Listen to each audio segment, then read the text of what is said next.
Parce que vivre sans lire, c'est dormir sans rêver. Hotep, shalom salam, bonjour à toutes et à tous. J'espère que vous vous portez au moins aussi bien que la magnificence dans la mosquée d'Istanbul, ou que le sourire d'un prince qatari devant la sueur ensanglantée d'un ouvrier sri-lankais.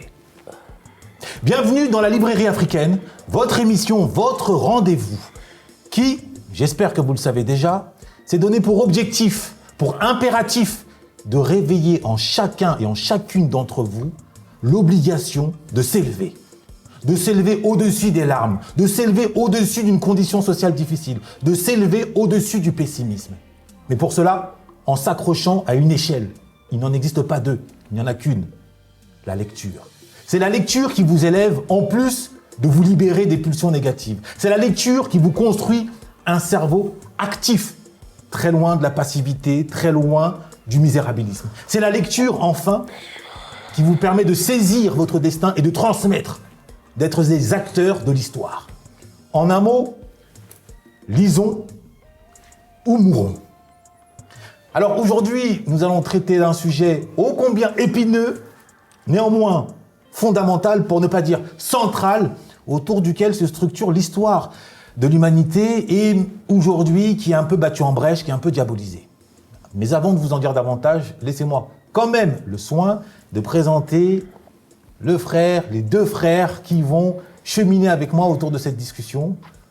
Commençons par le frère que je ne présente plus, néanmoins que je prends toujours plaisir à présenter, le frère Mbeko. Sois le bienvenu. Merci Herman. Sans plus attendre, pas de salam alek avec lui, vous le connaissez. Nous allons accueillir un frère dont la voix porte bien, porte haut, parfois fait secouer un peu certaines oreilles. Le frère l'imam Mehdi. Merci Herman de m'avoir invité pour cette émission qui, j'espère, sera riche. Alors, on va tout faire pour qu'elle le soit. Plantons le décor. Lorsque l'on me voit au-dessus d'un débardeur NBA, je suis l'expression d'une virilité triomphante. Lorsque l'on me voit devant le micro d'un rappeur, je suis l'expression d'une virilité aphrodisiaque. Lorsque l'on me voit au-dessus d'un costume d'un rabbin, je suis l'expression d'une virilité religieuse. Par contre, quand on me voit sur le visage d'un maghrébin, d'un arabe, subitement, je suis perçu comme l'expression d'une virilité destructrice. Je suis la barbe. La barbe est aujourd'hui un symbole fort qui divise la société, mais au-delà de l'aspect extérieur, elle nous pose un regard central sur ce qui se passe aujourd'hui en France et dans une grande partie de l'Occident. La virilité portée par l'homme maghrébin constitue-t-elle, à ce jour, un modèle de virilité à adopter ou l'expression d'une perversion de la virilité à enterrer? Voilà la question, et tant d'autres, bien évidemment, que nous allons tenter de traiter et sur lesquelles nous allons apporter quelques lumières pour vous. Alors, sans plus attendre, je suis face à deux barbus, si je puis dire. À quel moment dans vos vies respectives avez-vous, et pourquoi, fait le choix de porter la barbe? Moi, la barbe qui est la mienne, si tant est qu'on puisse parler de barbe, c'est d'abord pour des raisons esthétiques. Il n'y a pas de dimension spirituelle ou religieuse. Je trouve que la barbe, ça habille l'homme. Je trouve ça beau, je trouve ça fort. Et en matière de virilité, même si je sais que c'est un peu un mot interdit, on prendra le temps, le long de l'émission, d'en discuter. Je trouve que ça donne une certaine consistance, ça donne une certaine épaisseur, et que sur le terrain du symbole, c'est fort. Et nous avons besoin de symboles pour nous construire, pour avoir des modèles et pour avancer. Donc pour moi, c'est quelque chose qui a une portée très importante. Et est-ce qu'il existe une figure justement historique, médiatique, qui porteuse de barbe et qui t'a inspiré? Il y en a plusieurs. Mais si tu veux, moi, il y avait ce côté... quand tu regardes le Che Guevara, sans pourtant être d'accord avec tout ce qu'il a pu faire, tout ce qu'il a pu dire, je trouvais que ça avait de la gueule quand même, tu vois. J'aime beaucoup ça. Et toi, même... c'est plus le Che que Rick Ross. Non, Rick Ross aussi. Après, Rick Ross, il a c'est du consumérisme. Moi, j'ai du mal avec le consumérisme. J'ai du mal avec les femmes qui sont en sous-vêtements, bouteilles d'alcool. Moi, je fume pas, je bois pas, tu vois. Donc, Je confirme. donc ce rapport au matériel, ce rapport à la surconsommation me dérange. C'est pas du tout ma philosophie, mais je reconnais une certaine virilité, une certaine présence, et ça c'est. Moi, je trouve ça beau, et j'aime à dire que le fait qu'un homme soit imberbe, ça n'enlève pas sa virilité non plus. Il faut laisser le choix aux femmes et aux hommes d'être comme ils veulent, et je trouve que cette virilité, quand elle est attaquée sur le terrain de la barbe, ça me dérange. Ok, très bien, je te remercie. À quel moment, toi, dans ta vie? Depuis avant même que je puisse porter la barbe, lorsque j'étais imberbe, Oui. il me tardait de pouvoir la porter, déjà par conviction religieuse, parce que le prophète Mohammed sallallahu alayhi wa sallam, il portait la barbe, mais pas que. Tous les prophètes et messagers portaient la barbe. Toutes les représentations que l'on peut voir ici et là, de Jésus-Christ ou de Moïse ou même d'Abraham, ils étaient tous barbus. Dans l'histoire de France également, lorsqu'on regarde Victor Hugo, Jean Jaurès, ils portaient la barbe. En réalité, la barbe est le signe même de la virilité, est le signe même de l'appartenance à la gente masculine. Cette barbe-là, elle a toujours existé en tout temps et en tout siècle.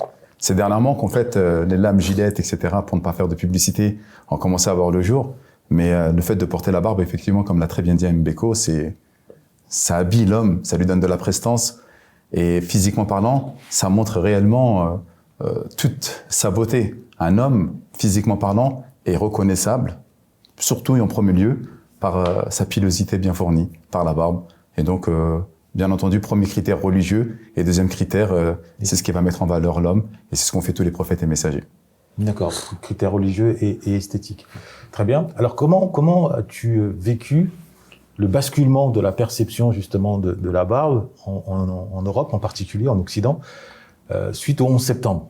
Parce que jusque-là, la barbe, comme tu l'as dit, elle était plus ou moins associée à une forme de virilité neutre, purement viril, c'est-à-dire l'homme fort. Et puis, Ben Laden est apparu. Et puis, à sa suite, d'autres sont apparus.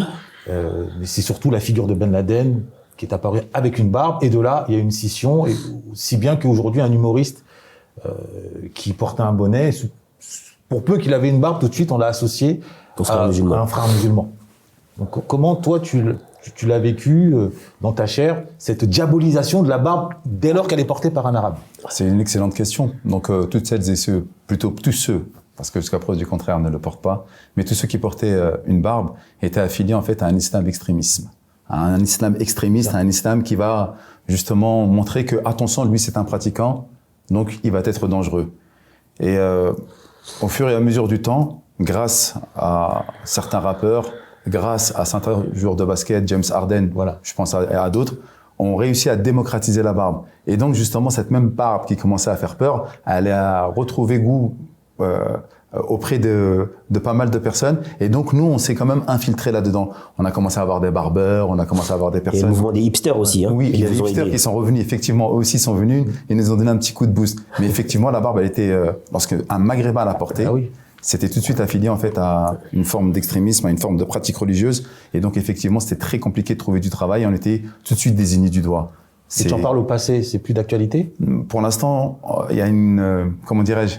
La barbe s'est démocratisée. Ça s'est atténué, ce rejet. Ça s'est beaucoup atténué. Okay. Maintenant, lorsqu'il y a des personnes qui percent avec la barbe, comme l'humoriste que tu viens de citer ou d'autres, ben, on va encore faire justement cet amalgame. Mais Dieu merci, là maintenant, lorsqu'on voit un maghrébin avec une barbe, ça va. Et en plus, maintenant, celui qui porte la barbe ne veut pas dire qu'il est pratiquant, ne veut pas dire qu'il est véritablement musulman. Il y a beaucoup de maghrébins qui portent la barbe par esthétisme, absolument pas par aucune conviction religieuse. Mais est-ce que, Mehdi, il n'y a pas eu aussi un changement économique? Quand je regarde un peu ce qui s'est passé, quand on prend le 11 septembre 2001, et aujourd'hui on est en 2025, il y a quand même 24 ans qui sont écoulés, et entre-temps, il y a eu beaucoup de frères de la communauté musulmane qui ont monté des business, et qui du coup sont devenus leurs propres patrons, et ont fait travailler des frères et des sœurs qui leur ressemblent, des sœurs voilées, des frères barbus, et du coup, cette difficulté qu'il pouvait avoir au début des années 2000, où on n'avait pas encore beaucoup de commerce qui nous appartenait, s'est évaporé avec le temps, puisque aujourd'hui, même si toi, t'es dans une difficulté pour trouver un emploi, si tu postules chez un frère ou chez une sœur qui a une boîte, là où en 2001, il n'y en avait pas autant qu'il y avait des boîtes, ces difficultés que tu peux avoir sur le marché du travail, tu l'as beaucoup moins. Moi, c'est ce que j'ai observé. C'est-à-dire que j'ai vu et avec beaucoup de fierté, hein, j'ai vu des frères musulmans, que ce soit des frères noirs ou des frères maghrébins ou arabes, monter leur structure, travailler entre eux, développer une économie et ne plus être embarrassés par des situations humiliantes, gênantes, stigmatisantes, comme ils pouvaient le voir avant sur le marché du travail. Je sais pas si toi, tu as observé ça aussi. Ce qu'il dit, je résume, hein, ce que tu dis, donc, c'est pas l'acceptation de la société française vis-à-vis de la barbe, c'est une société alternative. Non, c'est pas une société alternative, c'est que avant on avait un idéal du fonctionnaire. On avait un idéal dans nos quartiers, c'est tu rentres à la mairie, tu rentres à la RATP, à la SNCF. Beaucoup des nôtres maintenant sont développés sur le terrain de l'entrepreneuriat. Dans la restauration, dans le conseil, dans l'aide à domicile. Donc ils ont développé des branches assez importantes dans le milieu du travail. Et c'est pas pour faire sécession de la société française. C'est qu'ils sont pleinement dans la société française. Ils paient la TVA, ils paient l'URSSAF. Oui, mais en fait, moi, ma question, je me permets. Mais ils sont plus au niveau heurtés. des mentalités, est-ce que, en gros, Madame Dupont ou Monsieur Lefebvre, qui voit face à lui Mohamed qui débarque avec une barbe, au lendemain du 11 septembre, c'était tout de suite c'est un terroriste. Oui. Aujourd'hui, est-ce que ce regard a changé? Oui, mais est-ce qu'il y a toujours cette méfiance? Ce regard, il a pas changé. Okay. Tu regardes CNews, t'allumes la télévision pour ceux qui en ont une. Tu regardes Pascal Pro, il parle des femmes voilées, il parle des barbus. Il y a ni femmes voilées ni barbus sur le plateau. Et au moins la décence et le respect d'inviter celui dont tu parles de l'anniversaire. En fait, l'anniversaire de quelqu'un, il est pas là. Donc, ça n'a pas changé. Mais en réalité... Donc pour toi, Pascal Pro est emblématique de la mentalité majoritaire? Non, il n'est pas forcément emblématique d'une pensée majoritaire. Il est le porte-parole d'une pensée qui existe. D'une pensée qui a tendance à parler de l'islam de manière uniquement négative, à parler du voile de manière uniquement négative et à parler de la barbe ou des musulmans de manière uniquement négative.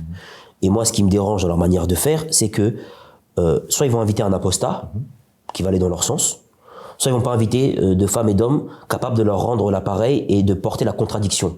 Et je trouve ça malhonnête de célébrer l'anniversaire de quelqu'un sans cette personne. Objectivement, sur le terrain même de la rationalité et sur le terrain du respect, je trouve ça profondément inadapté. Donc du coup, je me base sur mon expérience vécue en tant qu'observateur d'un phénomène qui depuis 2001 à 2025 s'est amélioré. C'est qu'aujourd'hui les musulmans se sont mis en cheval de bataille, ont créé des structures, ont créé des activités. Ils n'ont pas besoin de la validation blanche. Et ils ont raison. Alors moi, je parlais moins de la validation blanche que de la validation d'une société majoritaire. Oui, mais ils n'ont pas besoin de la validation de la société majoritaire. En réalité, ce que a soulevé Mbeko est très intéressant. Lorsque l'argent parle, la vérité de manière subjective, la vérité de chacun se tait. Et ce n'est pas simplement que parce qu'il y a des personnes de la communauté musulmane qui ont réussi, qui ont permis en fait à ce que certains barbus, pour resituer le sujet, puissent commencer à travailler, mais c'est juste simplement parce qu'il y a une demande. Lorsqu'on regarde les chauffeurs à la RATP, ou même les conducteurs de bus, ou même les conducteurs de train, et qu'on voit une personne avec une pilosité bien fournie, ben, j'ai un besoin, tu es là, viens travailler. J'ai pas le choix. J'ai pas le choix. Okay. Donc, peu importe tes convictions religieuses et peu importe ton apparence extérieure, même si j'aime pas ton faciès, j'ai besoin de toi. Donc, l'argent nous permet justement... Mais ils le mettront que dans une ligne banlieue.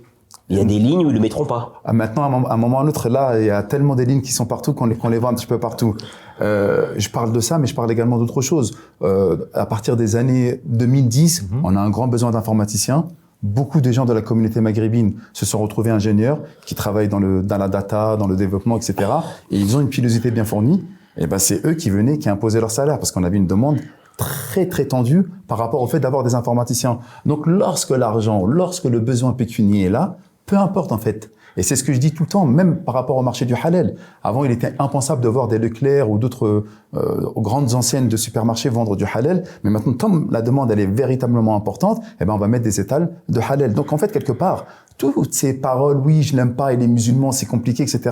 Lorsqu'il y a un besoin économique, lorsqu'il y a un besoin financier, lorsqu'il y a un besoin de travail, eh bien tout cela en fait tombe. Et c'est pour ça que je dis tout le temps, émanciper les jeunes, émanciper les jeunes des quartiers ou même ceux qui ne sont pas dans les quartiers pour venir s'imposer, parce que ça sert à rien à un moment ou à un autre les combats idéologiques. Lorsqu'il y a un besoin, toutes ces choses-là tombent pour pouvoir venir justement travailler. Donc même avec une pilosité, même si on ressemble à un musulman entre guillemets que certains appellent extrémiste, lorsque j'ai besoin de toi, eh ben tu vas venir travailler. Et c'est pour ça que je dis qu'il faut toujours rentrer dans les domaines où il y a véritablement un besoin pour justement venir s'imposer. Et une fois qu'on est là, après, les gens disent « Ah, mais en fait, vous êtes gentil. Ah, mais je vous voyais pas comme ça. » Pour avoir travaillé longtemps en open space dans le monde boursier, en tant qu'opérateur de marché boursier, malgré qu'on me voyait avec ma pilosité, même je savais qu'on m'appelait derrière moi « Ouais, c'est l'imam », ben en réalité, il y avait plus de problème parce qu'ils ont vu au-delà de l'apparence qu'il y avait la compétence et que ouais, c'est une personne lambda. Ok, très bien. Ben merci pour ces clarifications. Maintenant, on va faire un pas de côté et essayer de rentrer dans la dimension romantique, si je puis dire. On sait que bon, l'Europe s'est construite sur le terrain culturel depuis au moins le Moyen Âge autour d'un culte, le culte de l'amour courtois, où l'homme était plié le genou devant la femme, ce qu'on n'a pas vu aux quatre coins du monde. Ça ne veut pas dire que l'amour n'existait pas aux quatre coins du monde, mais cette soumission de l'homme à l'endroit de la femme, c'est vraiment spécifique à l'Occident. Ça a donné ensuite le théâtre, la poésie, les séries, les films, les telenovelas, comme on dit. Et dans cette perspective-là, aujourd'hui, avec le mouvement MeToo, majoritairement, la société occidentale, par le biais de son élite, on appelle à une forme de dévirilisation ou émasculation, chacun trouvera le terme qui lui scie, au nom d'une libération et au nom d'un bonheur de l'homme et de la femme. Comment toi tu vois cette dynamique de dévirilisation en tant qu'imam, en tant qu'homme musulman? Donc là on sort de la dimension purement symbolique de la barbe, là on parle de la virilité en tant que telle. Comment tu vois ce processus? En réalité, que je sois musulman ou pas, nous sommes tous à subir ce qui est en train de se passer. Il y a véritablement un changement social aujourd'hui. Ça, c'est clair. Et ce qui est bien aujourd'hui dans les sociétés dites occidentales, et ça touche même maintenant le Maghreb, ça touche même l'Afrique subsaharienne, à cause d'Internet, à cause des réseaux sociaux. Les séries. Surtout les séries, peu importe. Hein, la femme a pris une grande place au sein de la société. D'une part parce qu'elle travaille, d'une part parce qu'elle apporte financièrement parlant, donc elle a le droit de parler, elle a le droit de citer. Ce qui était auparavant l'homme viril protecteur, ben il a disparu, surtout par rapport aux jeunes des quartiers. La plupart des jeunes, ils n'ont pas véritablement réussi, ou même s'ils ont réussi dans les études, nos sœurs, elles, ont véritablement bien travaillé. On les voit infirmières, on les voit DRH, on les voit assistantes de direction, et donc elles ont un salaire qui est véritablement supérieur à celui des hommes pour une grande majorité. Et au point même où on a vu certaines sœurs, et je parle des sœurs subsahariennes ou même maghrébines, qui venaient apporter le beurre dans les épinards auprès même du papa. C'est-à-dire même le papa qui lui avait la figure paternelle qui devait protéger justement sa fille, son épouse, etc.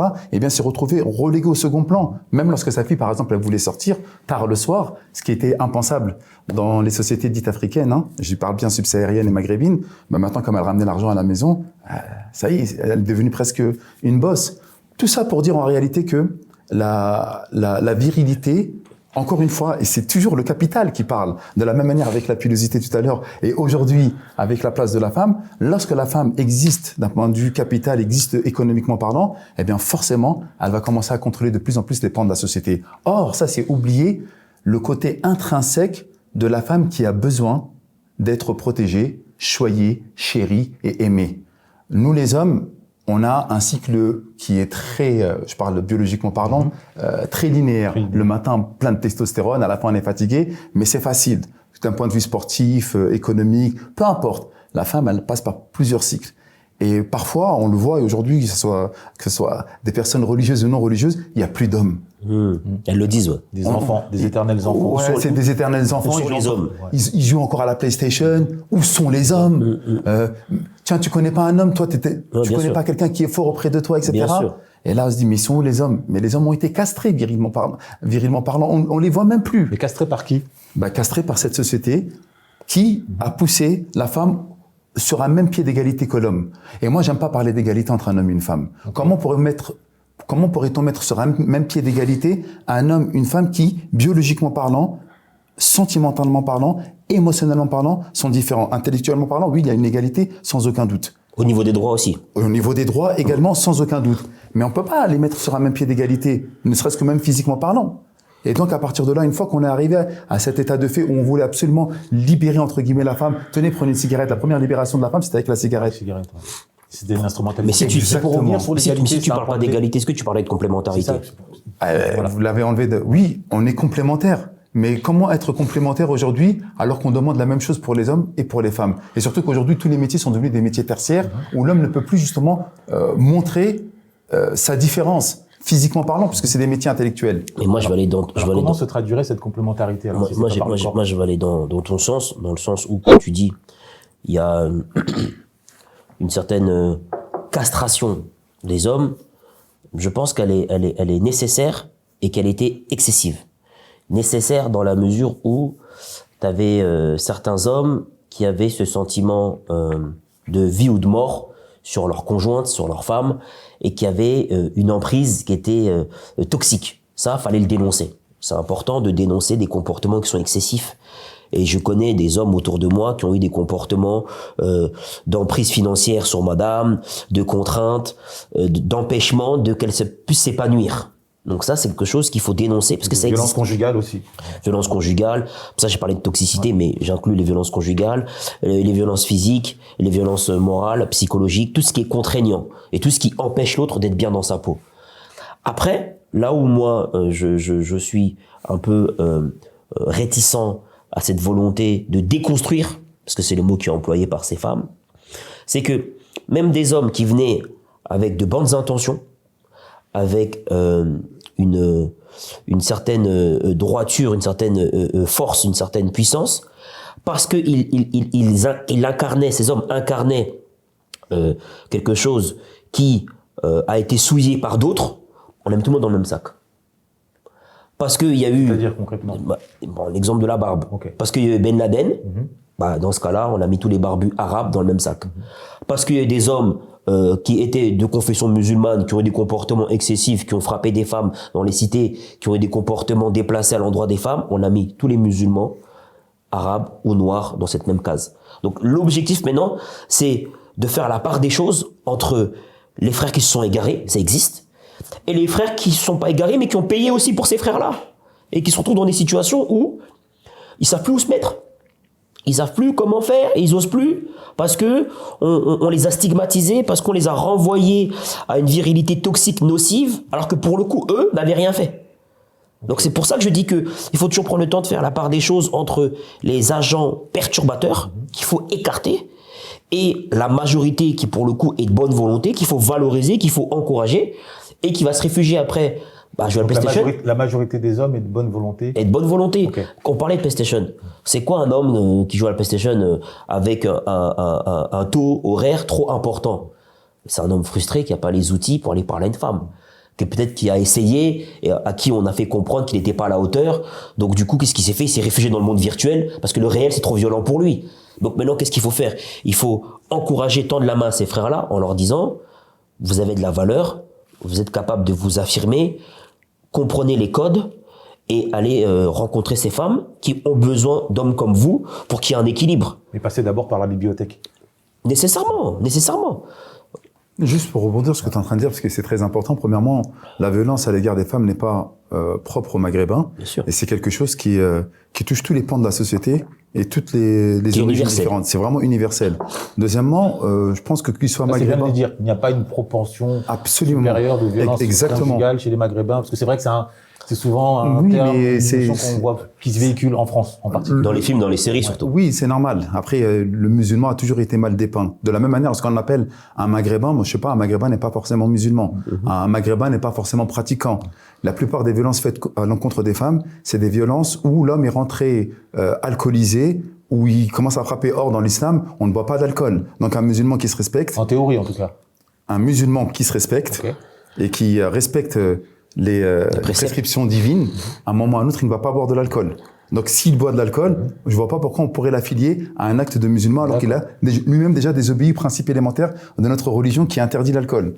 Une fois qu'on a dit cette chose-là, juste pour repartir, lorsqu'une femme, parce que là c'est dommage, on parle en même temps de la gente féminine, mais il n'y a pas de femme sur le plateau. C'est pour ça que j'ai ciblé. Je suis d'accord, mais on va essayer de rester juste sur le côté viril et parler de ce que peuvent ressentir les hommes. Et peut-être dans une prochaine émission, tu pourras inviter une femme justement qui exprimera mieux le pourquoi il n'y a plus de virilité, parce que là on le regarde vraiment du côté masculin.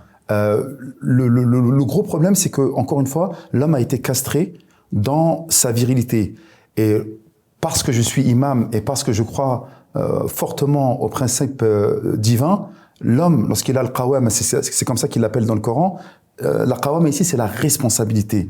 Un homme, en fait, en réalité, il est viril, pourquoi? par rapport à la responsabilité qu'il a vis-à-vis de son épouse, de sa maman lorsque le papa part, de sa fille, de ses sœurs lorsque le papa également est en train de partir. En fait, l'homme, il a un point central, c'est de protéger la gente féminine. Et c'est comme ça que ça a été fait, que ce soit dans toutes les sociétés, normalement. Hein. Bien sûr. Ça a toujours été comme ça. Bien sûr. Pas proprement islamique, mais dans toutes les sociétés, l'homme est viril, l'homme est fort. L'homme, justement, est mis comme un roi dans la maison parce qu'il a, justement, cette fonction de protection de la famille. Et ça le rend heureux, ça lui donne accès au bonheur. J'ai pas besoin de te le dire, Herman, que nous, les hommes, on est véritablement heureux. On va pas être heureux avec une belle voiture, avec une maison, avec des biens matériels importants. On est heureux lorsqu'on sent qu'on est justement utile à notre famille. Alors je pose la question, pourquoi? Ça n'a l'air de rien comme ça. Je suis tombé récemment, peut-être que ça vous a interpellé également, sur une micro-interview qui a pas duré longtemps, donnée en Angleterre, il me semble, par un Indien, à l'endroit d'une femme occidentale. Et d'entrée de jeu, il pose la question, donc elle lui dit « je suis mariée, machin ». Première question, est-ce que votre mari est heureux? Et là, elle s'est décomposée, et ensuite elle est sortie de ses gonds, elle s'est emportée.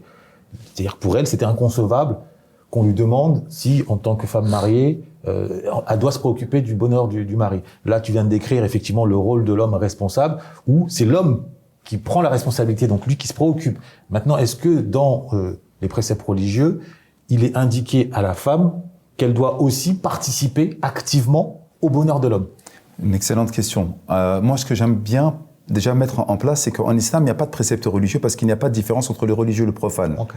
Si l'islam est l'islam, non pas judaïsme, christianisme, peu importe, c'est qu'en réalité, c'est un mode d'emploi qui va toucher tous les domaines et tous les aspects, que ce soit dans l'environnement, que ce soit dans la gestion des bêtes que l'on égorge, que ce soit dans la vie matrimoniale, sociétale, avec le voisin, avec tout le monde, c'est un mode d'emploi. Donc à partir de là, je vais pas regarder d'un point de vue religieux. Okay. Si l'islam est islam, c'est par rapport à ça. À partir de là, l'homme en islam, il est protecteur. Et l'une des choses les plus importantes qu'il a, c'est d'abord de trouver le paradis sous les plantes des pieds de sa maman. Parce qu'il doit tout le temps s'occuper de sa maman, c'est une chose des plus importantes. Le prophète nous dit dans certaines traditions, le meilleur d'entre vous, c'est celui qui se comportera le mieux avec sa famille. Et qui dit famille, c'est femme et enfant. C'est-à-dire le meilleur. En réalité, c'est pas celui qui aura donné le plus d'aumônes, c'est pas celui qui aura fait le plus de prières, etc. Bien que cela soit sous-jacent, mais c'est celui qui va avoir le meilleur comportement avec sa famille. En réalité, pourquoi tu veux aller trop loin? Pourquoi tu veux construire le 3e, 4e étage alors que t'as pas le rez-de-chaussée?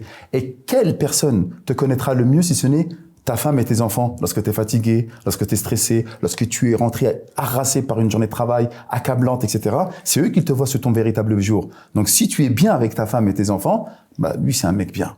Lui c'est quelqu'un qui est opérationnel. Et donc justement cette protection d'aller dehors, de ramener à manger, de s'occuper financièrement, de trouver une maison pour sa famille, eh ben ça c'est le rôle protecteur de l'homme. Mais lorsqu'aujourd'hui nous sommes dans une sorte de parité dans la responsabilité, dans la distribution des tâches, ben c'est normal qu'il y ait une perte de virilité. En fait, c'est même pas une question d'idéologie, c'est élémentaire, c'est même mécanique, j'ai envie de te dire. Il y en a deux qui travaillent, ben les deux doivent se partager les tâches en rentrant à la maison. Les deux sont fatigués, ben oui, mais même moi je suis fatigué également. Les deux payent le loyer, les deux payent le crédit, les deux ont payé la voiture. Donc pourquoi il y aurait justement un homme ou l'homme qui serait supérieur à la femme alors que les deux participent activement à la vie matrimoniale? Et c'est là où en fait l'homme perd au change. C'est là où il se sent en fait diminué. Ouais, mais moi j'ai besoin de comment dirais-je, de protéger ma famille, mais c'est même plus lui qui conduit la voiture. Juste entre guillemets, à l'époque, pour notre génération, il était impensable, même si c'était la voiture de madame, que ça soit toi qui monte côté passager. Aujourd'hui, ça s'est démocratisé. C'est un vieux truc, hein, je dis, c'est n'importe quoi. Ça ne vaut rien, socialement parlant. Mais pour nous, non, c'est moi qui va conduire madame. C'est moi qui va lui ouvrir la porte. C'est moi qui va emmener les tâches dites, entre guillemets, ingrates. C'est l'homme qui les fait. Bon, aujourd'hui, en fait, ça n'existe plus. Et est-ce que madame donc, est en charge du bonheur? 50-50. T'es opposé au 50-50. Pour revenir à ta question, ouais.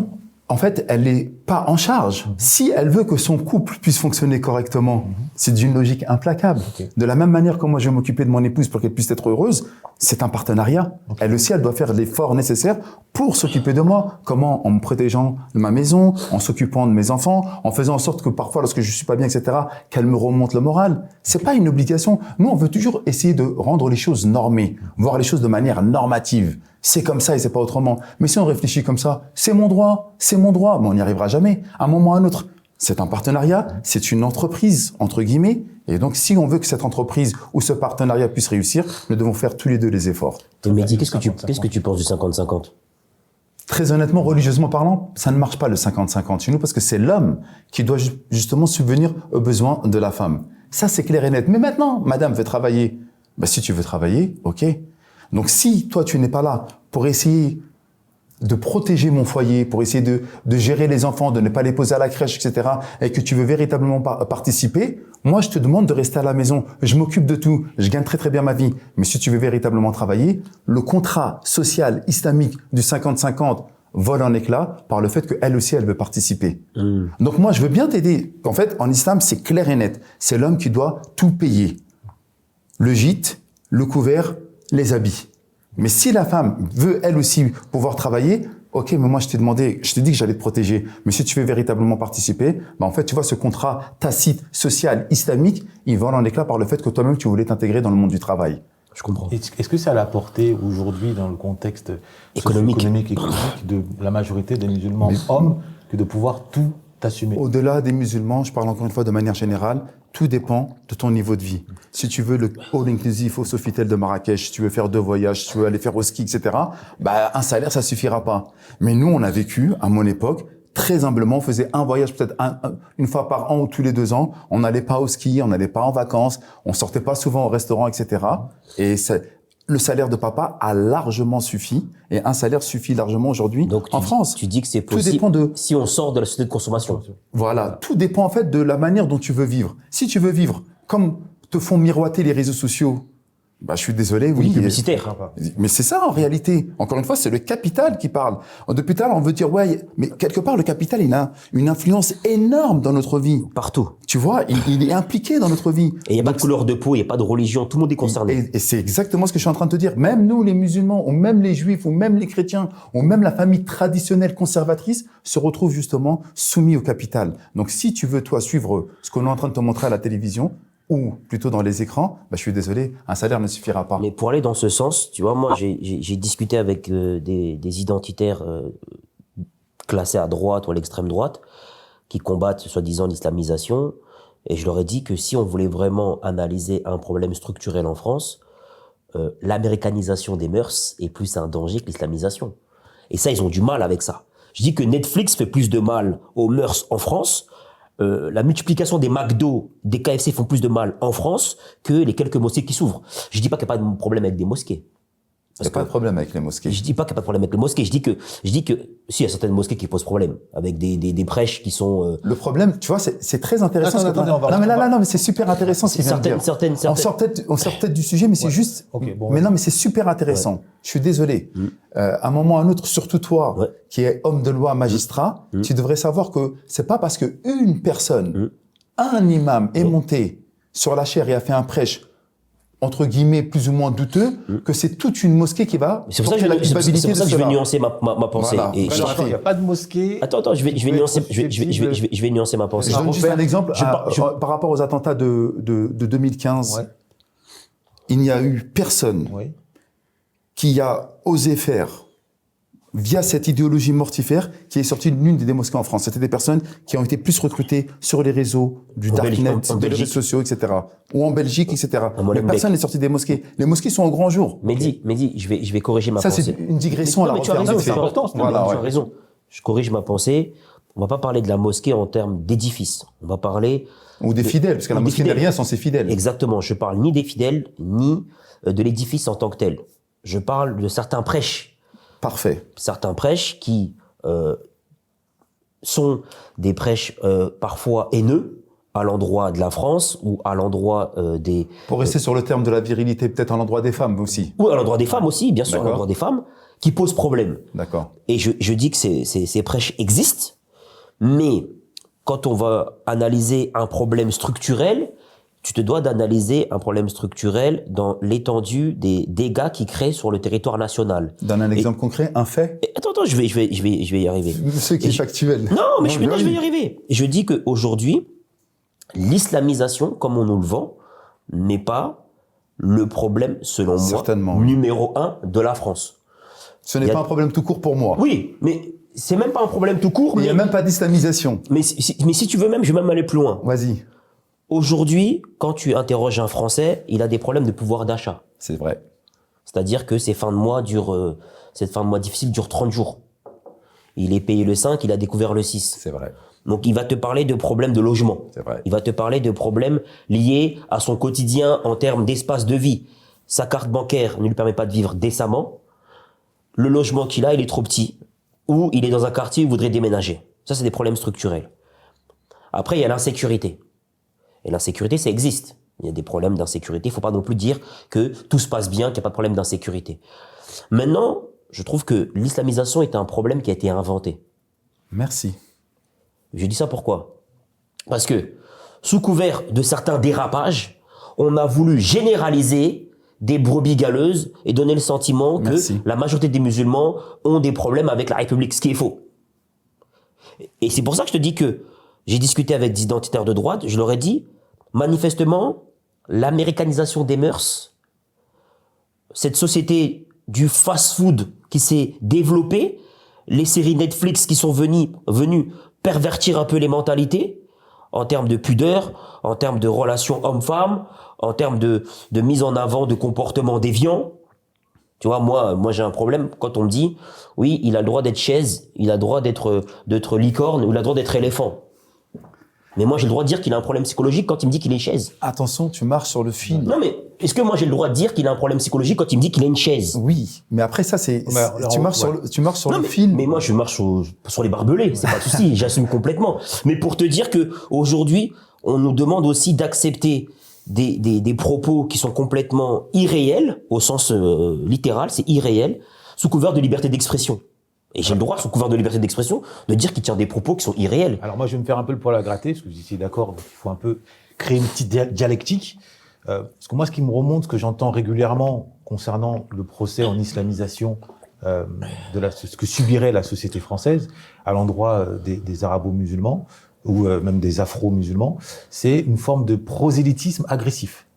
C'est qu'en gros, au travail ou dans les lieux de loisirs, le musulman ne veut pas juste être musulman. Il veut aussi convaincre l'autre de devenir musulman. Et que il en vient à pourrir la vie des gens au nom de toujours la frontière, ça halal, ça halal, ça halal, ça halal. Bref, il est toujours le donneur, distribue les bons et les mauvais points, ce qui a tendance à polluer l'atmosphère, le vivre ensemble et créer des réactions au point où aujourd'hui une grande partie de la population, c'est pour ça qu'ils parlent ils emploient le terme islamisation, c'est en gros ils refusent de vivre entre guillemets à l'occidental, tout en restant en France alors qu'ils pourraient éventuellement aller s'expatrier. Arman, rassure-moi que nous sommes toujours dans le sujet de la virilité. Oui.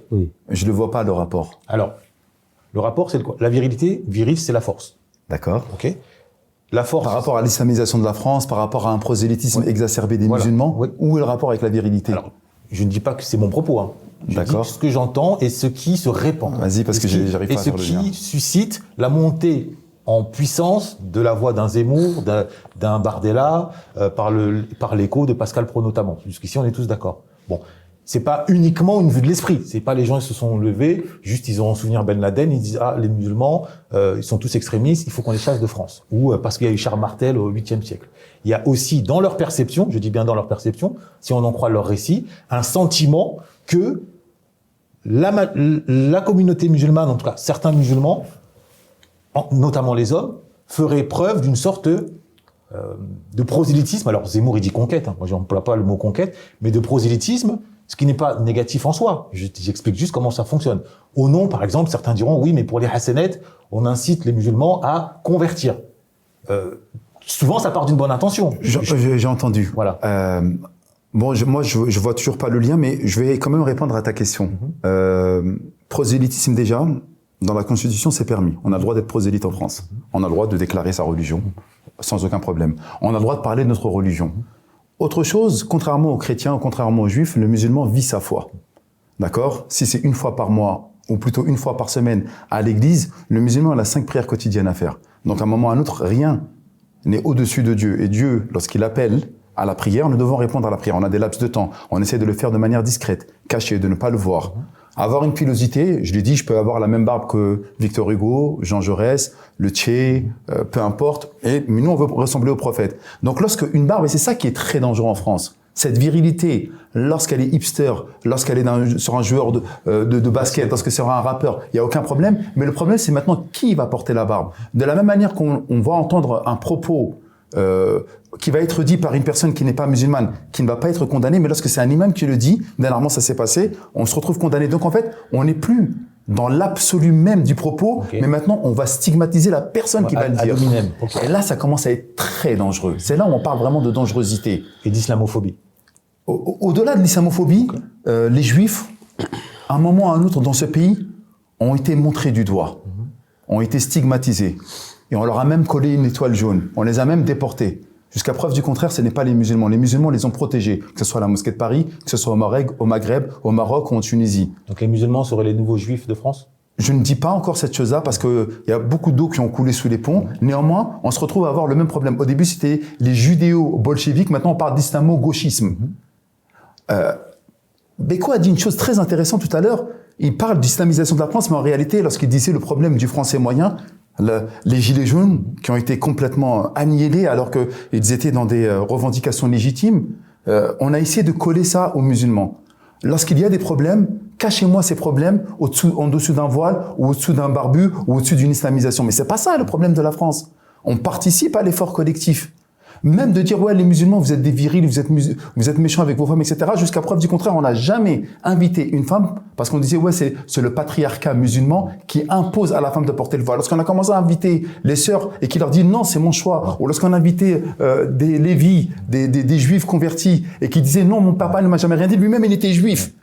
Lui-même, il est resté dans sa religion juive et c'est de notre propre choix individuel. Ah non, là, c'est vrai, on peut plus jouer sur le patriarcat. On parle de frérisme, on parle d'entrisme, on parle de communautarisme. Alors c'est quoi le communautarisme? C'est les gens, ils se mettent contre eux. On veut rentrer dans les bottes à l'époque. On veut travailler avec tout le monde, etc.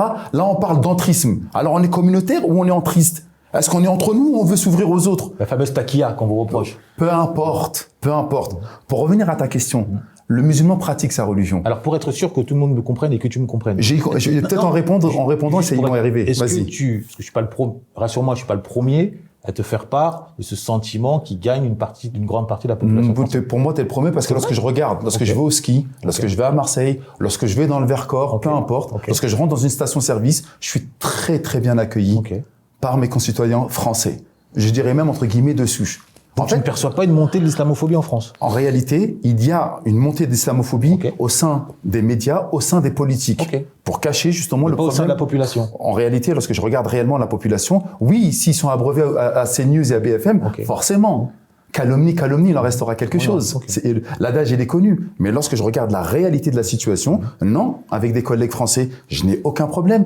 Avec en plus, maintenant, c'est quoi? Lorsqu'il y a un Thomas ou lorsqu'il y a un Julien qui se convertit, il est où le problème? C'est pas un problème avec l'origine de la personne, c'est bien un problème avec la religion. Mais pourquoi? Parce que là, je suis en train de parler avec vous, etc. Ou lorsque j'ai connu Beko sur un plateau, ou lorsqu'on est en train de parler de tout, c'est quoi? Il y a bien un dénominateur commun, tous les trois. On sait d'où on vient même peut-être des mêmes quartiers, etc. Mais lorsqu'un musulman, pour reprendre ton propos, décide d'appliquer, de pratiquer sa religion, là, il est dans le prosélytisme. Mais non, je t'ai jamais dit de manger halal. Je t'ai jamais dit de venir prier avec moi. Je t'ai jamais dit de venir prier avec moi à la mosquée. On paye tout de nos propres deniers. On essaie de pratiquer notre religion. Et donc, parce qu'on a mis notre religion en premier lieu, en tête de nos objectifs, en top priorité, on fait du prosélytisme. Mais c'est ma vie. Si je veux adorer Dieu, si je veux porter une pilosité et si je veux faire mes 5 prières à l'heure et par jour, c'est ma vie. Il est où le prosélytisme? Mais dis-ce que c'est pas non plus... Elle est où la liberté? Oui, je suis d'accord avec toi sur le terrain de la liberté, mais est-ce que vous payez pas, vous musulmans, le fait que votre spiritualité, votre religion soit sur une pente ascendante, pendant que le catholicisme soit sur une pente descendante. Et du coup, ça crée une frustration de voir des femmes et des hommes qui assument fièrement leur foi, qui ne se cachent pas, qui ne baissent pas la tête, qui s'efforcent dans la majorité de respecter les règles de la République, je dis bien la majorité, et qui du coup renvoient à l'autre, qui a déserté ses églises, qui a déserté ses lieux de prière, et qui est en détachement par rapport à sa foi initiale, une image un peu frustrante, un peu, comment dirais-je, malaisante. Est-ce que vous n'êtes pas aussi dans une logique où le miroir inversé crée une certaine insécurité chez l'autre? Décidément, je ne vois absolument pas le rapport avec la virilité, mais ça m'intéresse. C'est un sujet qui mais pour moi, c'est lié à la virilité. Pourquoi? Parce que quand tu es dans une pratique sérieuse et assidue de l'islam, tu peux pas te laisser déconstruire. C'est-à-dire que tu veux pas te laisser, comment dirais-je, culpabiliser par des féministes complètement hors sol et qui veulent faire en sorte que nous portions des sacs à main pour montrer que nous sommes du côté des femmes. Donc du coup, les hommes qui, eux, ont joué ce jeu-là et qui ont perdu, parce qu'en réalité, ils ont perdu en attractivité, ils ont perdu sur le terrain de fait de plaire aux femmes, eux, ils se disent quoi ? Ah bah eux ils sont pas déconstruits. Ça me parle ce que tu viens de dire. Eux ils sont pas déconstruits, mais ils ont du succès avec les femmes. Nous, on a voulu jouer le jeu, c'est-à-dire de raser la barbe, de porter un sac rose, d'avoir un pantalon très slimé, d'avoir une tenue vestimentaire qui est très très efféminée. Ça ne marche pas avec les femmes. Pourquoi ? C'est pour ça que tu dis qu'à un moment donné il y a une tension. C'est que tu as suivi une élite qui veut déviriliser les hommes pour des motifs financiers et pour le capital, parce qu'en fait on dit aux hommes, vous êtes comme des femmes, allez consommer le samedi, le dimanche, allez acheter des vêtements, des sacs, mettez un outfit, mettez votre hoodies, soyez très près de vous, très précautionneux, pendant qu'on a des hommes et des femmes qui sont musulmans, qui ont une stature, qui ont une solidité, qui pour le coup incarnent quelque chose de fort. Bah forcément, ça crée de la jalousie, de la frustration. Moi, je te dis de ce que je vois, tu vois. Herman, tu peux reformuler un petit peu ce qu'il a dit, parce qu'il a parlé de pas mal de choses. Okay. En reformulant et en rajoutant un petit élément qui, en gros, effectivement, le musulman aujourd'hui, homme comme femme, mais là on parle des hommes, incarne une virilité morale par sa pratique. Il l'assume au quotidien. Bon. En face, on a une société majoritaire qui a déserté la foi. Au nom de la consommation, l'épicurisme, le plaisir. La foi, c'est pour les fous maintenant. C'est la société française, bien spécifiquement française. C'est pas l'Angleterre, c'est pas les États-Unis. C'est vraiment spécifique à la France. Et ils utilisent la laïcité pour essayer de limiter ou déconstruire, comme dit Mbeko, cette foi forte. Bon. Et Patrick Buisson, l'ancien conseiller de Sarkozy, l'avait bien dit. Qui dit de très belles choses. Voilà, il avait bien souligné cet aspect-là. Il a dit qu'il préférait une femme voilée à une gamine de 14 ans avec un string. Voilà, une Lolita avec un string. Voilà, c'était une phase très forte. Et ça a valu dans son camp beaucoup de personnes qui l'ont tombé dessus.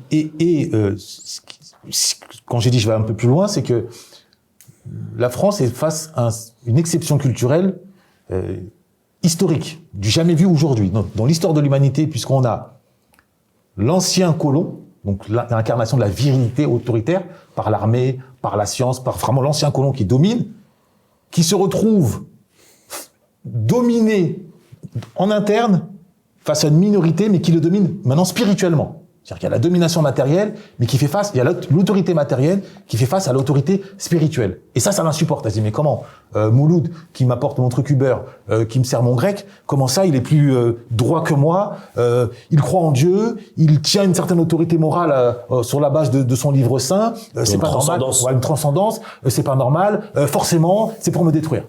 C'est vraiment très très intéressant. Premièrement, pour rétablir, tous les Moulouds entre guillemets, ne sont pas pratiquants. Ça, faut bien l'entendre. J'aimerais bien, moi, en tant qu'homme de foi et en tant que prédicateur, j'aimerais vraiment que ça soit la réalité, ce que vous êtes en train de me dire. À savoir, les musulmans, ils sont pratiquants, on les voit partout, ils sont bien, ils mettent leur prière à bout du... Non, c'est absolument pas le cas. On le voit déjà dans nos quartiers. Tu parles d'insécurité. C'est pas des musulmans qui sont en train de vendre, qui sont en train de tuer, qui sont en train d'assassiner, que ce soit à Marseille et ses alentours, ou que ce soit en région parisienne. Donc là, on parle pas du musulman. Moi, j'aimerais bien. Mais en réalité, pour reprendre le propos de Mbeko, l'homme a perdu sa virilité effectivement. Pourquoi ? Parce qu'en fait, il est rentré, une fois qu'il est rentré dans le tertiaire, une fois qu'il a eu son week-end, ok, j'ai perdu ma virilité, bah maintenant il faut que je retrouve comment jouer de cette virilité. Depuis quand en fait on voit un homme avec un sac à main ? Ça n'existe pas. Ou du vernis à ongles. Ou même, ou du vernis à ongles. Oui, il fait du vernis, il va se faire un soin visage, il va se faire une coupe. Le gars, comme tu as dit, il parle d'outfit, etc. Ça, c'est quelque chose de très nouveau. Bien sûr.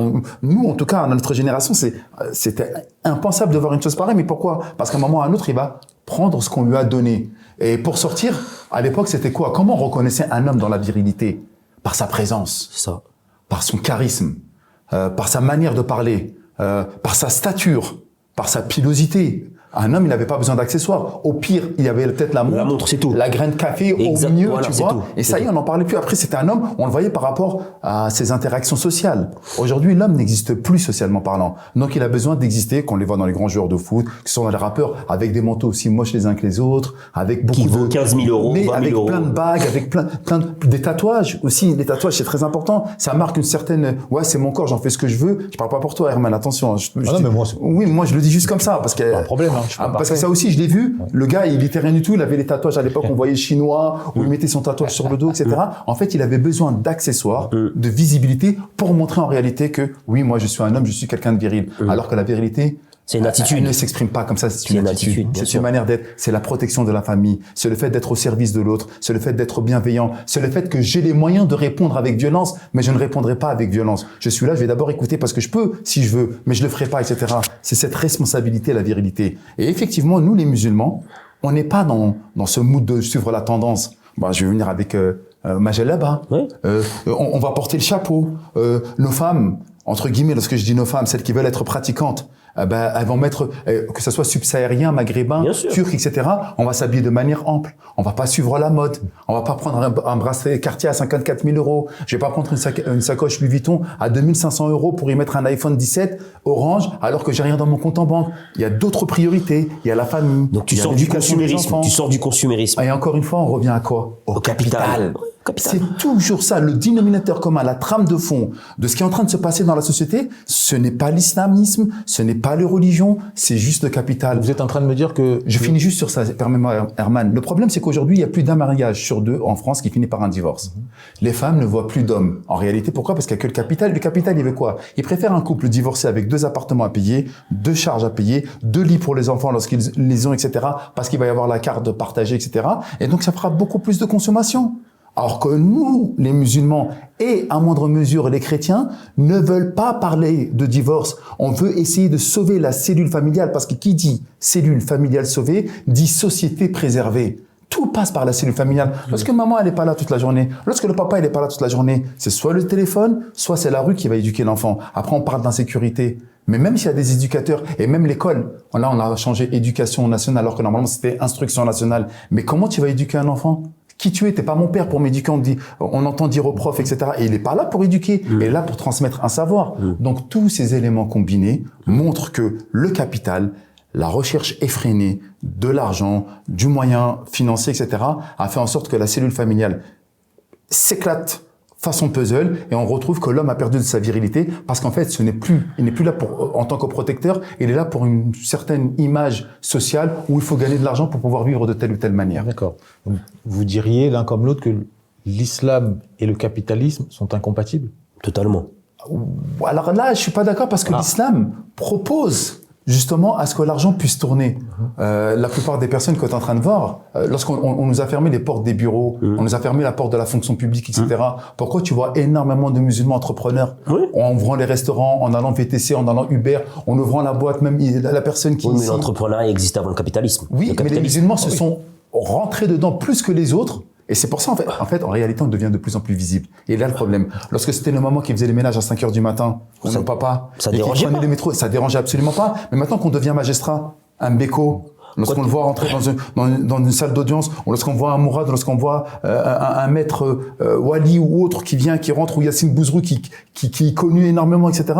Oh là, ils sont où là? Comme tu l'as très bien dit, ce qui était le colonisé, même qui est colonisé matériellement parlant, même maintenant d'un point de vue matériel, on est devenu leurs égaux. Il y a un adage qui était très très bien. C'est que nos parents, pour reprendre une vision de Moïse, les esclaves, parmi les enfants d'Israël, ils étaient esclaves auprès de Pharaon. Et ils avaient grandi dans cet état d'esclavagisme. Or, Moïse, lui, il est rentré dans le palais. Et il n'avait pas justement ces considérations où il se sentait esclave. Il a pris pleinement sa place dans le palais. Et c'est exactement ce qui est en train de se passer aujourd'hui. Nos parents sont venus en tant que main-d'œuvre. Nous avons grandi ici. On n'a pas senti le fait qu'on devait être des main-d'œuvre ou qu'on devait être colonisé et de l'esprit et matériellement parlant. On est venu, on a pris notre place.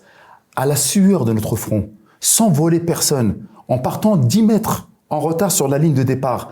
On a fait nos preuves, on a réussi à faire de l'argent et ça insupporte une certaine partie de la population française. Encore une fois, tu as vu, je ne généralise pas. Parce que celui qui généralise, il fait n'importe quoi. Non. Justement, à chaque fois, merci Mehdi pour ton intervention. On prend le temps de nuancer, puisque le principe de la librairie africaine, c'est justement de réfléchir en bonne intelligence, d'avoir des arguments, de pouvoir prendre le temps d'expliciter un propos, de pas être dans la caricature, pas être comme sur certains plateaux où on ne pense pas, on sort des slogans et on n'a pas le temps de décortiquer la réalité comme elle est dans sa complexité. Mais moi j'avais Donc, islam, capitalisme. Moi je pense que l'islam, quand tu le pratiques avec une certaine humilité, tu ne rentres pas dans le capitalisme. Parce que le capitalisme, c'est l'accumulation. C'est vrai ce que tu dis. Mais ça veut dire quoi pratiquer avec humilité? En fait, l'islam, quand tu le pratiques avec humilité, c'est-à-dire que tu es dans une sobriété. C'est-à-dire que tu n'es pas dans une logique d'accumulation pour accumulation. Donc tu peux le pratiquer sans humilité? Non, je dis dans une certaine humilité. Moi, je ne me porte pas de jugement sur les autres. Je te dis de ce que j'ai su, de ce que j'ai appris de l'étude islamique. Donc quand tu le pratiques tout court? Non. Écoute-moi. Non, parce que si tu, pour être sûr que. Moi, je vais te dire ce que j'ai. Si tu dis pratiquer avec humilité, ça veut dire qu'on peut le pratiquer sans humilité. Oui, mais moi, je parle pas de ceux qui pratiquent sans humilité. Mais ça veut dire quoi, pratiquer sans humilité? C'est quand t'es dans l'ostentation. Non, mais un exemple super concret, mais c'est parfaitement vrai ce que tu dis, Mbeko, mais c'est d'une logique implacable. Les musulmans qui vont être dans le capitalisme, ils vont emprunter, par exemple, par intérêt. Ce qui est complètement prohibé. La riba. Dans notre religion. Le riba, exactement. Le prêt par intérêt par usure. Faire du capital pour faire du capital, ça ne sert strictement à rien du tout. La thésaurisation ne sert strictement à rien du tout. L'argent doit être simplement un moyen. Et c'est ça de le dire avec sobriété. C'est ça que je te dis. C'est que le capitalisme fonctionne sur l'accumulation. C'est ça. De capital. Pour l'accumulation. Or, et je ne parle pas en tant que musulman, je parle de ce que j'ai étudié du monde musulman, du Coran et de la Sunna et de la biographie du prophète.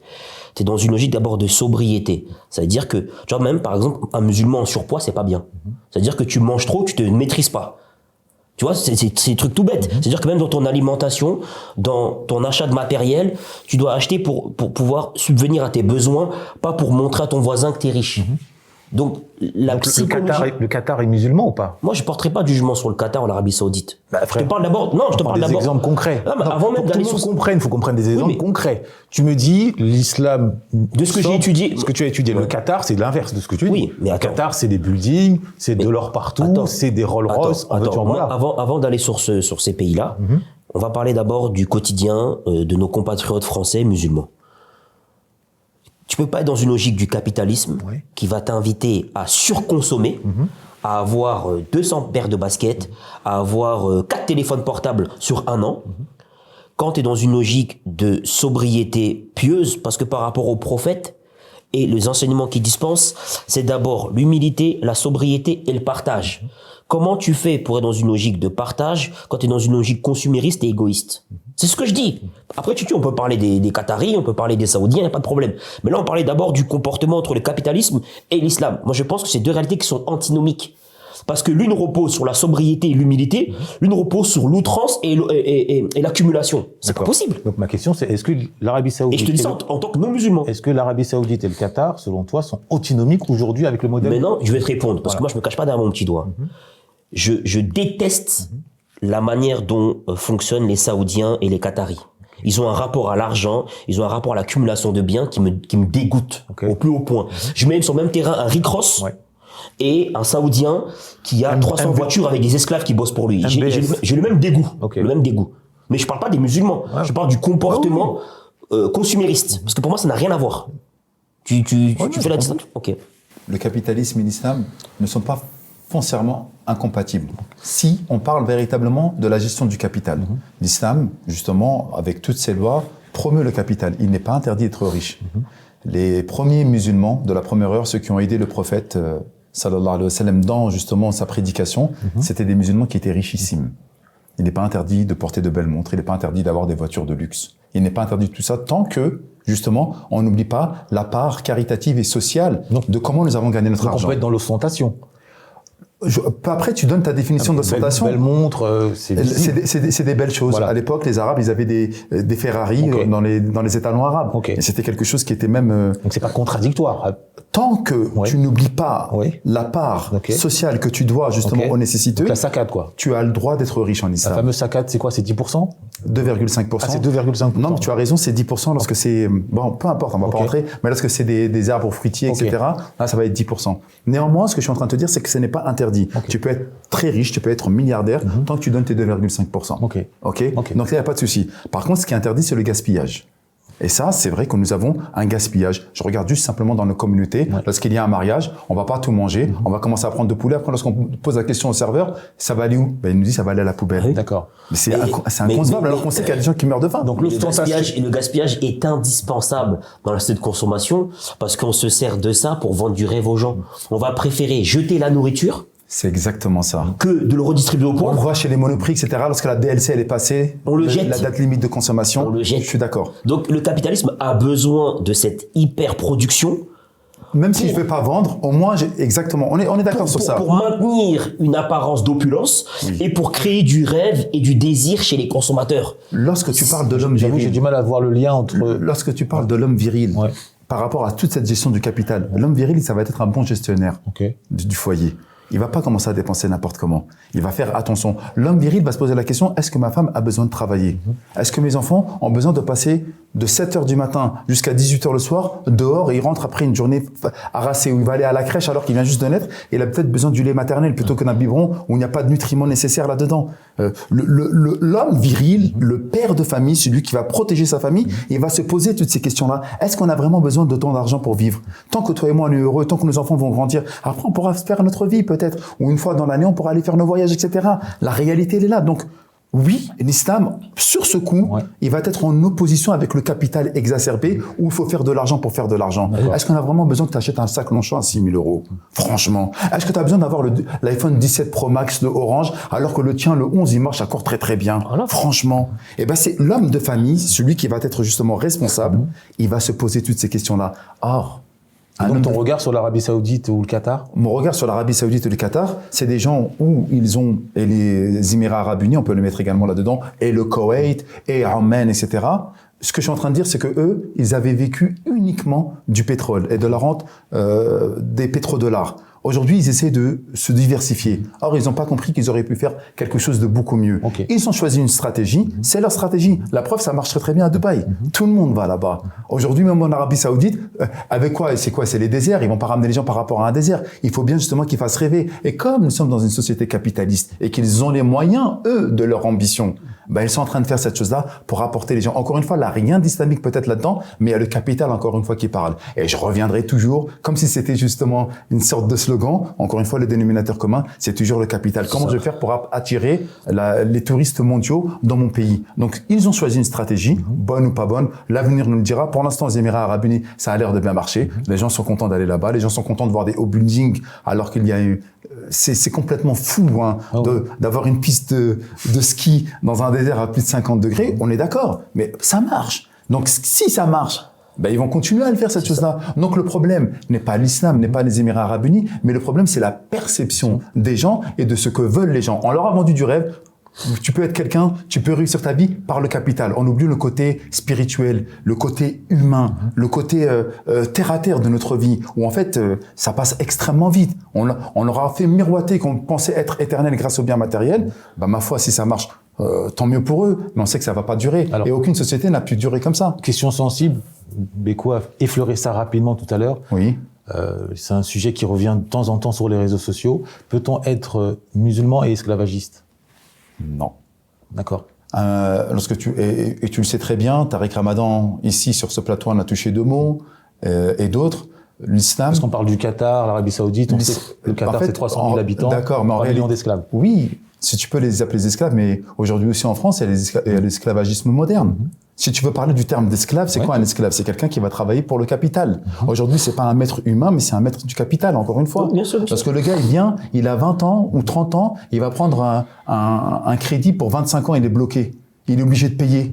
son patron lui prend la tête, etc., il peut pas démissionner, il peut pas voyager où il veut, et il est content, et même lorsqu'il a payé, il continue à payer le foncier, il continue, même lorsque ses enfants ils vont hériter alors qu'il a déjà payé, et ses enfants ils vont encore continuer à payer sur le prix du capital, lorsqu'il va mourir, il y a encore les frais de succession, etc.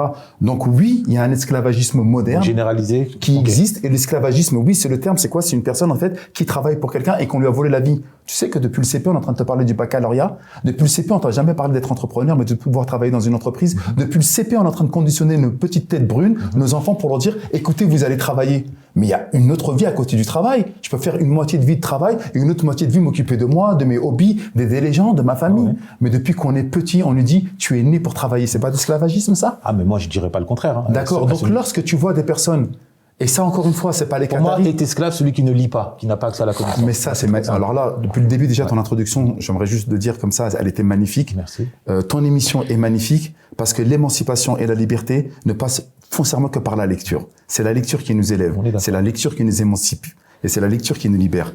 Mais une fois qu'on a dit cette chose-là, l'esclavagisme moderne existe partout et dans toutes les sociétés. Il se caractérise d'une certaine manière au Moyen-Orient, il se caractérise d'une autre manière ici, et au Maghreb et en Afrique subsaharienne. Ne sont-ils pas déjà esclaves également du capital? Lorsqu'il y a des personnes qui travaillent dans les mines du Congo, lorsqu'on voit qu'il y a une guerre en ce moment au Soudan et au Congo, c'est à cause de quoi? Les richesses de ces terres, c'est pour qui les prennent? Pourquoi il y a des jantes militaires qui sont en train de tuer, qui sont en train d'avilir et de tuer une population? Ce n'est ni l'islam, ni le christianisme, ni le judaïsme, c'est encore une fois le capital. C'est le capital pour enrichir ceux qui sont dans le nord, alors que nos pays sont extrêmement riches. Alors que nos pays pourraient se développer de la plus belle et de la meilleure des manières. Quand je dis c'est l'humain, c'est parce que l'exploitation de l'homme par l'homme, c'est comme pareil, mais l'exploitation de l'homme par l'homme, voilà, c'est ça, c'est l'humain. C'est encore une fois pour le capital. Okay. Pourquoi je te dis ça? Parce que l'esclavagisme, il existe encore à notre époque. Il n'a pas forcément de style un maître et un esclave. Ouais. C'est pas comme ça. Il existe partout, et justement, une personne normalement constituée, peu importe ses origines, peu importe le pays dans lequel il devrait combattre et redonner justement la liberté à l'humain. Très bien. Alors, je reviens sur la responsabilisation. Moi, je parlais dans ce sens-là. Ouais. Comment Mehdi on fait, puisque à l'époque, on en avait discuté et on s'était rencontrés sur le plateau de Boubacar, disons-nous les choses, à qui on passe le bonjour. Oui. Comment on fait aujourd'hui pour lutter contre la négrophobie au Maghreb? Comment on travaille? Comment on fait pour vraiment faciliter une concorde entre les Maghrébins et les Noirs? Comment on fait concrètement? Encore une fois, comme je te l'avais dit sur le plateau des DNLC, disons-nous les choses, moi je ne constate pas qu'il y a une négrophobie au Maghreb. De la même manière que je pourrais voir également en Afrique subsaharienne des personnes qui n'aiment pas les Arabes. Je pourrais même voir également, comme je l'ai dit, des Algériens... Pourtant, il n'y a pas de négrophobie. Écoute-moi, je pourrais voir également aujourd'hui des Algériens qui détestent les Marocains et des Marocains qui détestent les Algériens à cause du Polisario. Je pourrais voir également des Tunisiens du Nord qui détestent les Tunisiens du Sud. Tout ce qui est différent de nous nous fait peur et on va le combattre. On s'est tiré dessus ici dans les quartiers en région parisienne parce que l'autre il était, je sais pas moi, de Grigny et l'autre il était de Saint-Denis et ça se tirait dessus parce que t'es pas du même quartier que moi. Quartier encore aujourd'hui. C'est encore une fois c'est le même dénominateur. Ce qui est différent de moi va me faire peur. Tu penses que c'est la peur? À un moment ou à un autre, lorsqu'on parle de négrophobie au Maghreb, je trouve que le mot il est trop fort. En réalité, je trouve vraiment qu'il est trop fort. Pourquoi? Parce qu'il y a des frères subsahariens qui vivent en Tunisie, qui vivent au Maroc et qui ont même fait des expériences sociales qu'on voit également sur Internet où, par exemple, il y avait une personne qui avait parlé sur un téléphone et qui disait des mots vraiment obscènes à l'égard de ses origines. Non, je peux pas te raconter une chose pareille. C'est qui t'a envoyé ça? Beaucoup de gens s'offusquent. Ceux qui veulent justement monter les communautés entre elles, c'est des personnes qui ont un agenda. Encore une fois, c'est exactement le même agenda. Ici, ils n'aiment pas les Arabes, ils n'aiment pas les Noirs. Pourquoi? Parce qu'il y a peut-être d'autres problèmes également que celui des Arabes et des Noirs. Lorsque je te disais tout à l'heure que l'Afrique, elle était extrêmement riche. Tu trouves pas que justement monter les subsahariens avec les Maghrébins les uns contre les autres, ça fait les agendas des autres, continuez à vous chamailler, nous on va continuer à vous voler vos terres. C'est qui les autres? Je parle de l'Occident de manière générale. Mehdi, je suis d'accord avec toi, dans le sens où certains agents étrangers ont intérêt à diviser les Maghrébins et les subsahariens. Oui. Là-dessus, je suis d'accord avec toi à 200%. Factuellement parlant, tu as vu une négrophobie? Tu as une étude qui a montré qu'il y avait une négrophobie au Maghreb? Parce qu'il faut parler avec des faits, bien sûr, dans des sujets aussi sensibles. Bien sûr. Il y a un certain nombre de Noirs tunisiens qui ont fait des reportages, qui sont disponibles sur YouTube, qui expliquent les difficultés qu'ils ont en tant que Noirs tunisiens à être intégrés dans la société tunisienne. C'est pas moi qui l'invente, mais il y a des extraits sur YouTube. Même au cimetière, on fait une différence entre le noir tunisien et le noir maghrébin. Le maghrébin tunisien. Donc c'est une réalité qui est systémique et qui découle de la traite arabo-musulmane, parce que c'est une réalité qui n'a pas été déconstruite. Moi, je veux bien qu'on ne soit pas dans une logique de division. Pour moi, c'est important. Mais qui dit logique de non-division dit logique de réconciliation, qui passe par un discours franc, un discours respectueux et un discours surtout où chacun a le temps d'expliquer son point de vue. C'est pour ça qu'aujourd'hui, je suis content que tu sois là, parce que tu peux donner ton point de vue. Mon point de vue Mehdi n'a absolument rien à dire sur un sujet aussi sensible, dans le fait de, historiquement parlant, je n'en porte aucune responsabilité. Totalement. Néanmoins, de voir ce que nous sommes en train de voir, il y a forcément un historique, d'accord, qui existe au sein du Maghreb. Mais moi, je suis pas là en train de regarder ce qui s'est passé. Je vais pas utiliser le passé pour continuer à exacerber des tensions entre les frères subsahariens et les frères maghrébins. Je regarde jusqu'aujourd'hui, avec l'émancipation des réseaux sociaux, avec l'ouverture des frontières, parce que maintenant on est une grande famille, ce sujet-là commence à se dégonfler de plus en plus. Oui, mais parce qu'on en parle de plus en plus. Et je suis en train de regarder avec le futur, et ce que je suis en train de voir, c'est les partenariats que l'on peut voir avec le Maghreb, avec les pays subsahariens, que ce soit la libération du Mali, que ce soit la libération du Sénégal, que ce soit la libération du Togo. L'AES. Exactement. Bien sûr. Et qu'on est en train de voir qu'il y a énormément de partenariats qui sont en train de faire, et que ce qui a divisé à l'époque, pour une raison historique, où il y a eu des réalités, où il y a eu véritablement des atrocités. Moi, aujourd'hui, Mehdi, né à Paris 12e, qui a grandi dans le 19e, je me sens pas... Mais nous ne sommes pas responsables. C'est un non-sujet. Ni responsable, ni quoi que ce soit. Ni coupable, ni responsable. S'il fallait poser justement cette question-là et avoir des éléments, posons-la à des personnes qui sont qualifiées, des historiens. Pourquoi, comment on est en arrivé là? Sachant qu'il y avait des Swahili qui faisaient justement des traites d'esclavagisme. Il y avait également des subsahariens entre eux qui avaient justement la traite de l'esclavagisme. Il y avait même des maghrébins qui mettaient d'autres maghrébins sous la tutelle de l'esclavagisme. Bien sûr. Alors, là-dessus, Mehdi, loin de je me sens pas compétent de parler de cette chose-là parce que c'est pas ma réalité en réalité. Mehdi, loin de nous de vouloir diviser ou de vouloir créer une tension qui n'a pas lieu d'être. Nous avons pour objectif d'avoir un discours franc. Moi, je préfère que tu me dises que tu ne te sens pas compétent pour en parler, qu'on ne passe sur un autre sujet, que de donner le sentiment que Herman et moi, nous cherchons à créer une division entre frères du Maghreb et frères subsahariens. Pas du tout. Nous, ce qu'on veut, c'est avoir un discours franc, un peu comme dans un couple. Moi, je pars du principe où dans un couple, il n'y a pas de tabou. Et si on a un désaccord ou une divergence, on prend le temps d'en discuter de manière saine, de manière respectueuse, pour éviter que des non-dits puisse à un moment donné surgir. Avons-nous la légitimité de parler de cette chose-là? Totalement. Pourquoi? Totalement. Mais pourquoi? Je te pose la question. Quoi le fait que toi et moi, avec Herman, nous en parlions aujourd'hui, va changer la chose? Parce qu'on est suivi par des gens qui peuvent commencer à s'intéresser à ce qui se passe et à avoir un discours plus responsable quand ils vont commencer à parler de certains sujets. Très bien. Aujourd'hui, je le dis devant vous, il est inconcevable de pouvoir faire une différence entre un arabe et un noir, ou entre un noir et un blanc, ou entre un juif et un maghrébin. Et là, pour moi, toutes ces choses-là sont inconcevables. On regarde au Maghreb, les Maghrébins savent vivre avec les Noirs, savent vivre avec les Juifs et savent vivre avec les Français qui sont venus de l'autre côté de la Méditerranée. Une fois que nous avons dit cette chose-là, pour moi, je regarde toujours de l'avant. Je suis pas en train de botter en touche, je te dis vraiment. Non, mais ta réponse me correspond. Ouais, je te jure, je suis en train vraiment de regarder de l'avant. Il y a eu des atrocités.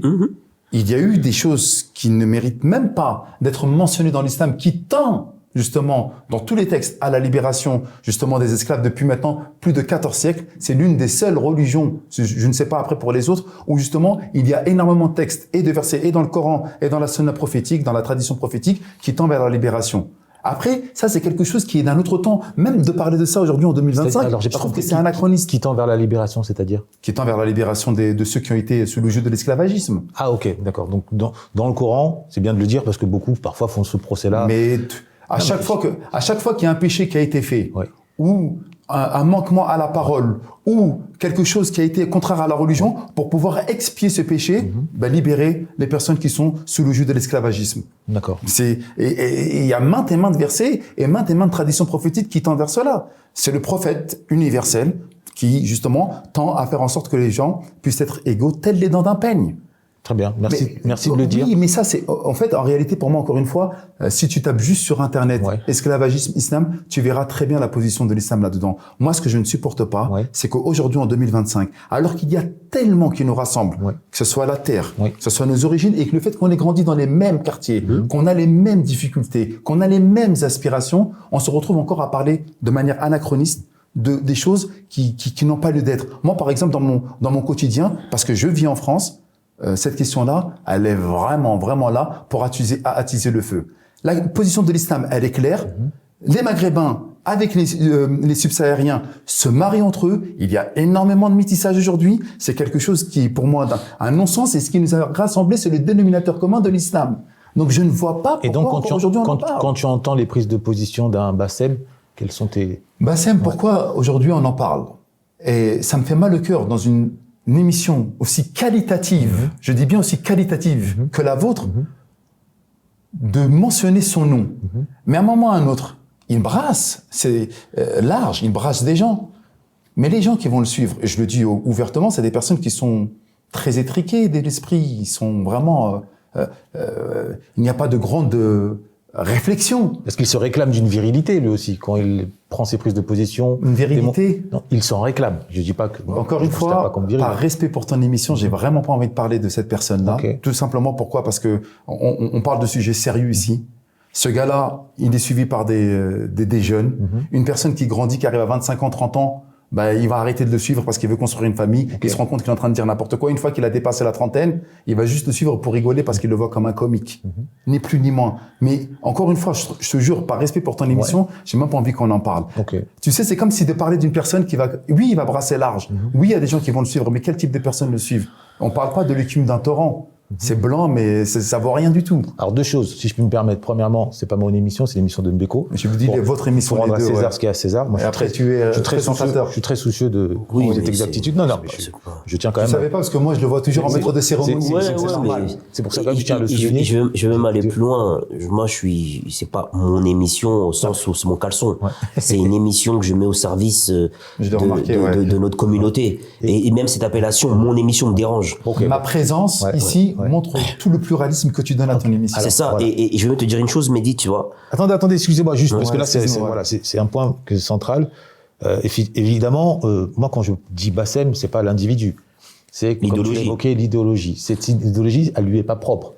Elle est propre à de plus en plus de personnes de différents courants. En Angleterre, c'est Tommy Robinson, par exemple, qui, au nom d'une idée d'identité, au nom d'une tradition dont il se réclame, crée une frontière, une barrière, plutôt que d'articuler des ponts.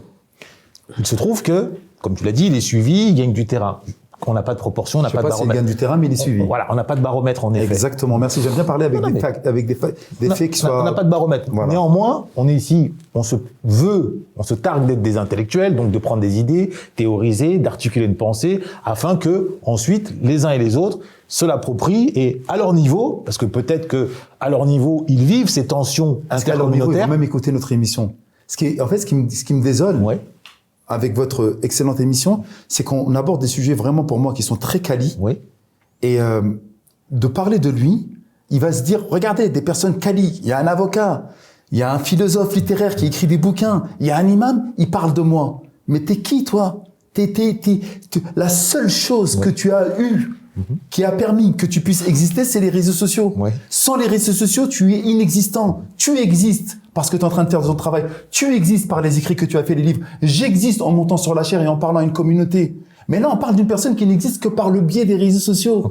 C'est malheureux. Tu n'existes pas. Donc, il n'est pas l'écho d'un phénomène. Pour toi, c'est dérisoire. Même si tu sais très bien, les réseaux sociaux, une vieille vidéo qui est complètement idiote va faire un buzz incroyable, alors qu'en réalité, c'est rien. Donc, on met de côté. C'est dérisoire. Moi, j'avais une question, Mehdi. Là, on change totalement de sujet.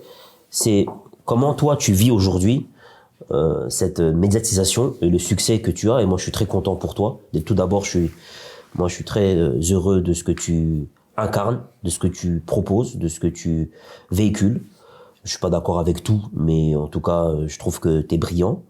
Et moi, j'aimerais savoir comment toi, tu vis cette réalité aujourd'hui. Parce que de ce que je sais de toi, c'est que tu es quelqu'un plutôt pudique, réservé. Mais en même temps, là, t'as une médiatisation assez importante. Tu es sur TikTok? T'es une personnalité publique, t'es suivi, t'es quand même respecté dans ta parole. Comment tu vis ce succès? Comment ta famille vit ce succès? Et comment tu arrives à te préserver de celui-ci? Ok, bon là tu me demandes de parler un petit peu de moi. Ce que tu appelles toi un succès, j'appelle ça moi une responsabilité. J'aurais pu être connu sur les réseaux sociaux depuis les années 2010 déjà. Mais je n'ai jamais voulu être mis en avant et je n'ai jamais voulu avoir cette extrême visibilité. Après, il y a eu une vidéo qui a beaucoup buzzé à partir du Covid, où il y avait un rappel sur un défunt. Et ensuite, il y a eu... voilà, je suis rentré dans les réseaux sociaux parce qu'il y avait un impact. Il y avait surtout un discours qui n'était pas... il n'existait pas. Donc à partir de là, cette extrême visibilité, elle a commencé à opérer. Tu m'as dit, oui, je suis sur TikTok. Effectivement, il y a une grande partie de la jeunesse qui me suit. Parce que justement, c'est un discours décomplexé et qui parle de la réalité du terrain. D'où le fait où j'aime bien parler justement de ce qui nous touche, nous, dans notre quotidien. Et c'est peut-être pour ça que j'ai un écho. Ensuite, effectivement, ce que j'aime et ce que je préfère, c'est les formats longs, le vôtre. Là où on peut véritablement décomplexer la parole, où on peut parler de manière un peu plus profonde, rentrer dans les ramifications. Et parfois, lorsque je fais certains rappels, eh ben, je suis emporté par l'émotion parce que c'est des sujets qui me touchent. Une femme seule qui a été abandonnée par son frère, qui a été abandonnée par son père, ou elle est en train d'éduquer un enfant qui est tout seul et qui est en train de se manger la rue parce qu'elle a commencé à vendre ou parce que c'est devenu un killer où il doit tuer des gens, où il prend des contrats. C'est des choses qui me touchent. C'est des choses sur lesquelles je suis confronté et avec mes mots, j'arrive justement à les retranscrire au plus grand nombre. Je monte également sur les chairs dans les mosquées. Dans les mosquées, il y a énormément, on est très suivi. On peut avoir 3000, 4000, 5000 personnes lors de la prière du vendredi. D'accord? Donc là, je parle de leur quotidien également. Donc c'est des choses qui touchent les gens. Et justement, ce n'est pas un succès. Parce que qui dit extrême visibilité, dit haters. Oui, forcément. Forcément. C'est pour ça que je veux savoir comment tu vis avec tout ça. Dit également les autorités. Tu fais un prêche sur la pudeur, somme toute complètement banale, et tu as le ministre de l'Intérieur qui tombe dessus. Tu as justement une surveillance des autorités, tu as une surveillance de l'État, tu es scruté dans tes faits et gestes, tu es dehors, il y a une personne qui te fait une queue de poisson, tu peux pas t'énerver. Ah, c'est l'imam, on le reconnaît, etc. Donc au-delà du succès, j'appelle vraiment pas ça un succès, parce que déjà ça porte pas d'argent, mais vraiment absolument pas. C'est même très compliqué de pouvoir travailler, gérer, etc. parce que justement il y a cette extrême visibilité, et c'est une responsabilité parce que ça doit être toujours une parole pondérée, mesurée, celle du juste milieu. Et donc ça a un impact dans ma vie. Ça a un impact, bien entendu, dans ma famille, lorsque je sors avec eux, parce qu'ils sont inexistants, eux, sur les réseaux, mais lorsque je sors avec eux, ou lorsque je prends le bateau, lorsque je prends l'avion, bah forcément, on me reconnaît. Mais ils sont fiers de toi?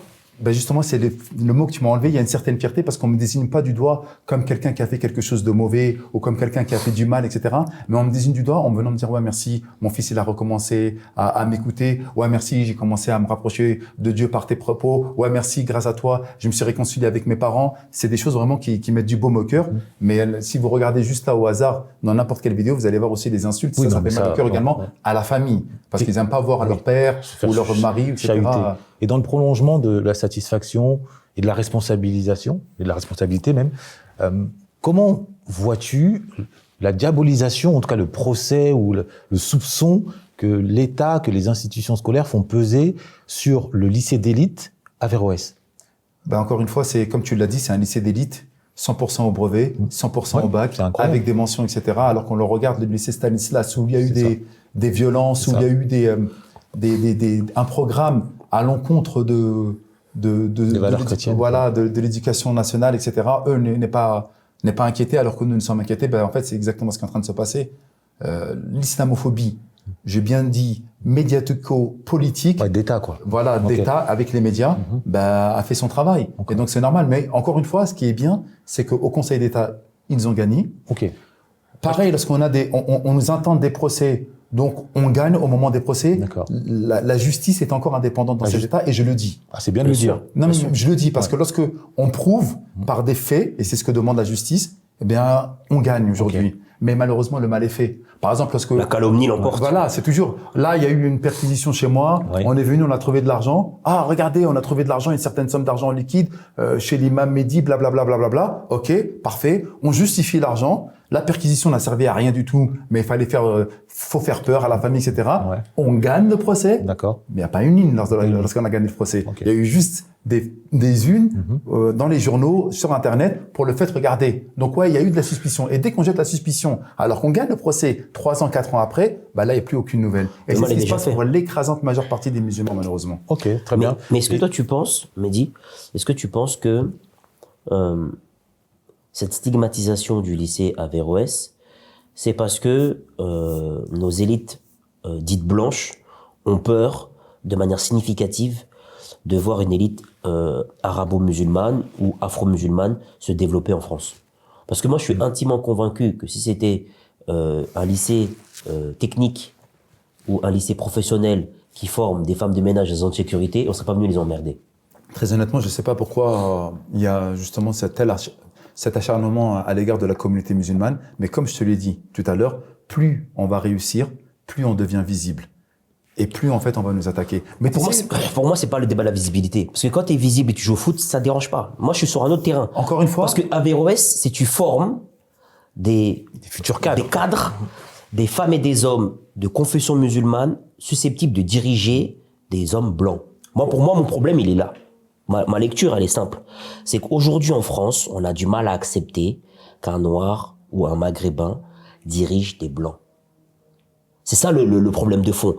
Parce que tu parles de visibilité, c'est pas ça. Quand tu vas au Parc des Princes, cette visibilité-là, justement, je suis en train de te dire, Parc des Princes, tu sais que tu as plus de chances de gagner au loto que de réussir professionnellement parlant. Oui, mais attends. Dans le foot. Ouais, mais je vais finir mon raisonnement par rapport au Parc des Princes. Pourquoi je te parle de visibilité? Parce que je parlais pas de footballeur. D'accord, Maria, je vais juste arrêter sur ce point-là, comme ça tu pourras rebondir pour pas qu'on s'écarte trop loin. Pourquoi je te parlais de visibilité?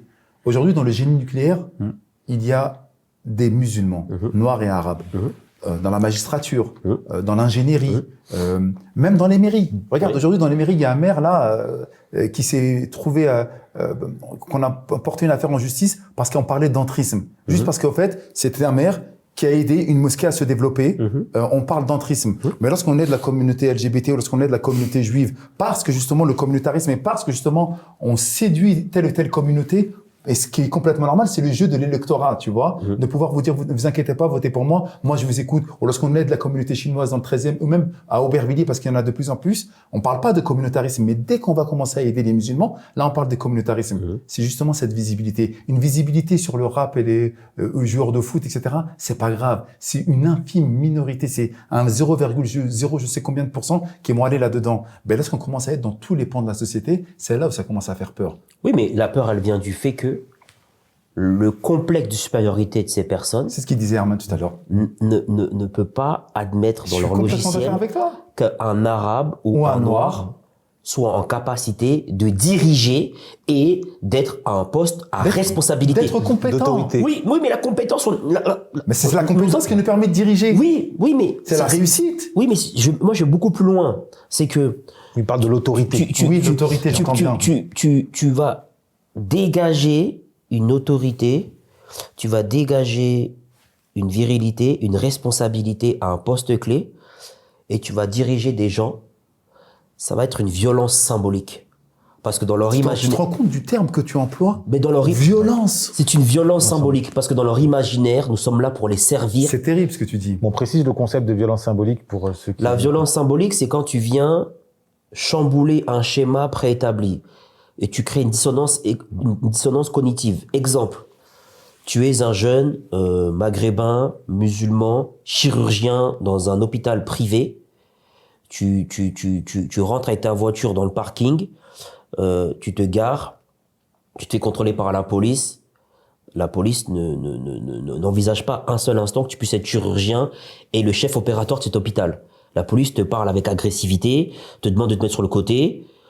Toi, tu t'exécutes, tu sors ton badge, tu montes ta carte d'identité. Le policier voit que tu es le chirurgien en chef de l'hôpital. Il s'excuse parce qu'il vient de prendre conscience de qui tu es. Or, normalement, indépendamment de ton métier, il doit te donner du respect indépendamment de ce que tu fais. C'est pour ça que, à un moment donné, dans la construction des imaginaires entre maghrébins, noirs et blancs, nous devons nous réconcilier et détruire le complexe de supériorité et le complexe d'infériorité. C'est pour ça qu'après, nous, on se retrouve dans des configurations, on est obligé de taper du poing sur la table pour dire que vous le vouliez ou non, on va rester ici, on va diriger, on va travailler en bonne intelligence, avec ou sans votre accord. Acceptez-le. Nos parents ont fait les basses œuvres, nous on fera les grandes œuvres. Nous sommes condamnés à faire des grandes œuvres, avec ou sans votre accord. Et plus tôt on aura trouvé un terrain de réconciliation, mieux ça va se passer. C'est pour ça qu'à chaque fois je prends le temps de dire que le problème c'est pas la visibilité, le problème c'est la direction. Et Averroès c'est un lieu d'élite où tu formes des chirurgiens, des magistrats, des avocats, des ingénieurs qui vont occuper des postes par responsabilité. Si ça avait été un lycée professionnel qui forme des soudeurs, qui forme des assistants de direction, Ça n'aura pas eu de problème. il n'y a pas de problème. Elle est là la réalité. C'est parce que c'est des musulmans, c'est faux. On a des musulmans, on a des subsahariens à Sciences Po, à HEC aujourd'hui. Oui, oui. On a des personnes qui ont réussi dans les grandes écoles de magistrature. Mais c'est un quota. Ceux qui gagnent les concours d'éloquence aujourd'hui, ce sont des Maghrébins et ce sont des personnes justement Mais si c'est un subsahariennes. quota contrôlé. Là, on D'origine. parle d'un lycée. Je sais. Tu vois la différence entre avoir un quota et dire regardez, on a un arabe, regardez, on a un noir, et là, on a un lycée. Une fois que tu as établi ce constat, Oui. d'accord, c'est un lycée. Oui. Même dans les subventions, c'est dérisoire. c'est dérisoire. Il y a 70 collèges, lycées musulmans En France. sur la population musulmane qui entre 6 et 9 millions, on dit aujourd'hui. Oui, c'est dérisoire. C'est complètement dérisoire. Oui. Et pourtant, on va quand même attaquer ces 70. Bien sûr. Donc, à un moment ou à un autre, il y a eu le problème. Le problème n'est pas là. C'est pas parce qu'ils nous ont attaqués, c'est qu'à un moment, même si on réussit socialement parlant et financièrement parlant, lorsqu'on veut commencer à défendre la communauté musulmane, que ce soit par le CCIF, on va le fermer, on va le dissoudre. Baraka City, on va les dissoudre. Tarek Ramadan, on l'a dissous pour X ou Y raison. Toutes les personnes qui avaient des compétences pour pouvoir, à un moment ou à un autre, défendre de près ou de loin la communauté musulmane, on les dissout. Donc, le problème n'est pas simplement pourquoi Averroès. Le problème, c'est dans l'état même des choses. Dès qu'il y a une personne qui va commencer à pouvoir réussir, eh ben on va essayer de l'annihiler. Même une personne comme moi ou d'autres collègues prédicateurs, où on va avoir une grande visibilité, on lui met des bâtons dans les roues. Oui. Mais en fait, c'est dans la difficulté qu'on arrive à trouver la facilité. Je signe, on n'a jamais rien eu en quémandant les choses. Comme tu l'as dit, on va imposer les choses, mais avec intelligence et avec nos compétences. C'est ça. Ok. C'est le challenge. Totalement. On y va. Totalement. Je suis pas là à me plaindre, ouais, ils nous aiment pas, etc. Encore une fois, je le dis, et encore une fois, c'est des personnes, c'est des élites qui sont en train de voir, qui sont en train de perdre, qu'on est en train de grappiller de plus en plus de places nobles. Ces élites-là ne nous aiment pas. Mais lorsque je regarde mon voisin, ou lorsque je regarde celui qui va venir faire les courses avec moi à Leclerc, etc., qu'il soit français de souche ou non musulman, il a la même problématique que moi. Le gaz, c'est cher. Pour se chauffer, c'est cher. La vie, elle est devenue chère. L'essence est devenue chère. Lorsqu'il me parle avec moi, mais en fait, toi, t'es pas mon problème. Tu subis les mêmes difficultés que moi. Si on arrive à faire comprendre cette chose-là, et les gilets jaunes ont réussi justement à concentrer justement toutes ces demandes vis-à-vis de l'État, ben on les a annihilés, des éborgnés, des personnes qui se sont retrouvées estropiées avec des membres en moins, etc. Mais c'est terrible la violence qu'il y a eu. Bien sûr. Donc si tu penses que des estropiés blonds aux yeux bleus se sont retrouvés comme ça, imagine si toi et moi, Oui. c'est pour ça que dès qu'il y a des manifestations, etc., Faut pas y aller. je dis faut pas y aller. Il faut pas y aller. Et comment vous expliquez justement qu'il n'y a pas eu de convergence des luttes entre les Gilets jaunes et la banlieue? Il y a eu, en fait, ce que tu sais pas, c'est qu'il y a pu y avoir justement cette convergence des luttes, mais on disait, nous, les banlieues, parce qu'on a eu des demandes, faut pas qu'on y aille. Parce qu'ils vont dire, ouais, c'est les banlieues qui sont en train de se révolter, qui vont vous faire encore plus de mal. Et même s'il y avait eu des casseurs, Ok. ça aurait été gonflé par rapport aux armes. Exactement. Regardez, c'est les banlieues qui sont venues casser. Donc, un mouvement qui était légitime Ok. on aurait coupé l'herbe sous le pied de ce mouvement-là en disant, ouais, regardez, les casseurs, ils sont venus, les gens des banlieues, ils sont venus. Donc, nous, on a préféré justement reculer. Alors que Ok. quand tu vois, quand il y a eu le fait qu'ils ont dépavé l'Arc de Triomphe, il n'y avait pas d'Arabe et de Noir. Rien.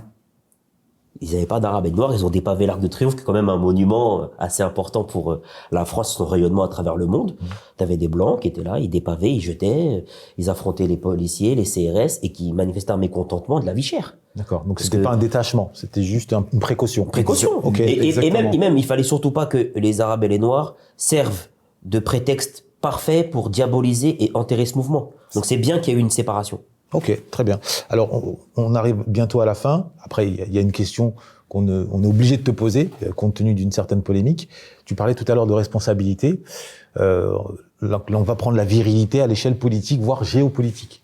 On sait qu'en 1956, un certain Mossadegh en Iran a fait œuvre de virilité à l'endroit de l'Occident pour taper du poing sur la table et dire aux compagnies pétrolières qu'elles se gavaient trop, qu'elles prenaient trop, qu'il fallait un équilibre. Ça a donné lieu à son martyr, mais ça a fait naître une conscience qui n'existait pas encore vraiment, une conscience panarabiste. Après, reprise par un certain Nasser, le panarabisme. Il se trouve que, tu me dis si je me trompe, que tu aurais tenu des propos un peu ambigus à l'endroit du panafricanisme, dans lequel tu le verrais pas d'un bon œil, on va dire ça comme ça. Est-ce que tu peux expliquer, clarifier ton propos là-dessus. En parlant de panafricanisme, lors d'une conférence que j'ai faite dans la mosquée, j'ai parlé, le sujet central, c'était l'orgueil. Ok. Et comment cela se fait-il que des personnes puissent être orgueilleuses sur un point de vue dans lequel ils n'avaient absolument rien choisi? Je ne n'ai pas maghrébin, tu ne n'es pas noir, tu ne n'es pas chinois, tu ne l'as pas choisi en d'autres termes. C'est-à-dire, lorsque tu es né, tu n'as pas choisi tes origines. Et lorsque je vois certaines personnes qui vont mettre en avant leurs origines, peu importe qu'elles soient maghrébines, parce que j'ai parlé du Maghreb, j'ai parlé des Français, j'ai parlé de nos frères subsahariens, je dis de quelle manière tu peux mettre en exergue justement ton origine alors que tu n'as absolument rien choisi? Comment peux-tu te sentir supérieur, orgueilleux vis-à-vis des autres alors que tu n'as même pas choisi de naître au Sénégal, au Mali ou d'être un Africain subsahárien? Pourquoi? De quelle manière tu pourrais dire Donc cette tu chose-là? vois dans le panafricanisme une forme d'expression d'un complexe de supériorité? Lorsque tu veux, toi, intégrer ce panafricanisme, parce que le Maghreb fait partie, encore une fois, du Continent africain. du continent africain, et Feu Kadhafi l'avait très très bien compris, c'est pour ça qu'il a véritablement développé énormément l'Afrique subsaharienne, parce qu'il savait que c'était un tout, un tout important. Lorsque certaines personnes, dont moi, je voulais intégrer certains mouvements pour dire, ouais, écoutez, moi les gars, vous assurez super bien, c'est une super organisation, j'ai envie de le faire, comme l'ont fait les Black Panthers à l'époque avec l'Algérie, ou le Tché, ou lorsque le Fidel Castro est arrivé en Algérie, pour voir comment l'Algérie a réussi sa révolution vis-à-vis de la France, du colonisateur. Eh bien, tiens, moi, j'ai envie de participer avec vous. On a les mêmes luttes, on a les mêmes convergences en réalité, on a les mêmes problématiques, on vient des mêmes quartiers. J'ai envie de faire partie avec vous. Bah, fin de mon recevoir un petit peu. Ouais, mais t'as vu, c'est vraiment réservé à une certaine catégorie de personnes. Donc tu dénonçais pas forcément le panafricanisme en tant que tel, mais plutôt le pan-négrisme, quoi. C'est-à-dire le fait que ceux qui se réclament de cette chose-là. Ok, d'accord. Donc à un moment, je fais non les gars, vous pouvez pas dire ça. Okay. Et en plus, tu n'as même pas choisi d'être cette chose-là. Moi, j'ai pas choisi d'être maghrébin. Mais et pourtant, j'aime votre lutte. Tu n'es pas hostile au concept même panafricain qui consiste... Tout concept qui permet l'émancipation des peuples peut être un concept qui peut être valorisant et valorisateur, sans aucun problème. Mais encore une fois, si on prend mon propos et qu'on le sort du sujet qui était justement l'orgueil, de quel droit tu peux être orgueilleux? Le premier péché justement qui a été fait dans les cieux, c'est l'orgueil de Dieu Satan qui a désobéi à Dieu. Le premier péché qui a été fait dans cette vie d'ici-bas, c'est l'orgueil. Lorsque l'un des fils d'Adam a tué son frère par orgueil. Faut à un moment se calmer les gars. Et jalousie. Prouver, c'est l'orgueil, c'est à cause de la jalousie. La jalousie découle de l'orgueil. Comment ça, t'es mieux que moi, toi? Moi, je suis. C'est à la base de l'orgueil. Mais Mehdi, tu vois, quand il y a eu cette soi-disant polémique. Je l'ai pas vu passer, par contre. Vous m'apprenez quelque chose. Sur le panafricanisme. En nous l'envoyant pas, Gaïa. Nous, moi, je l'ai pas vu. Nous, on l'a reçu.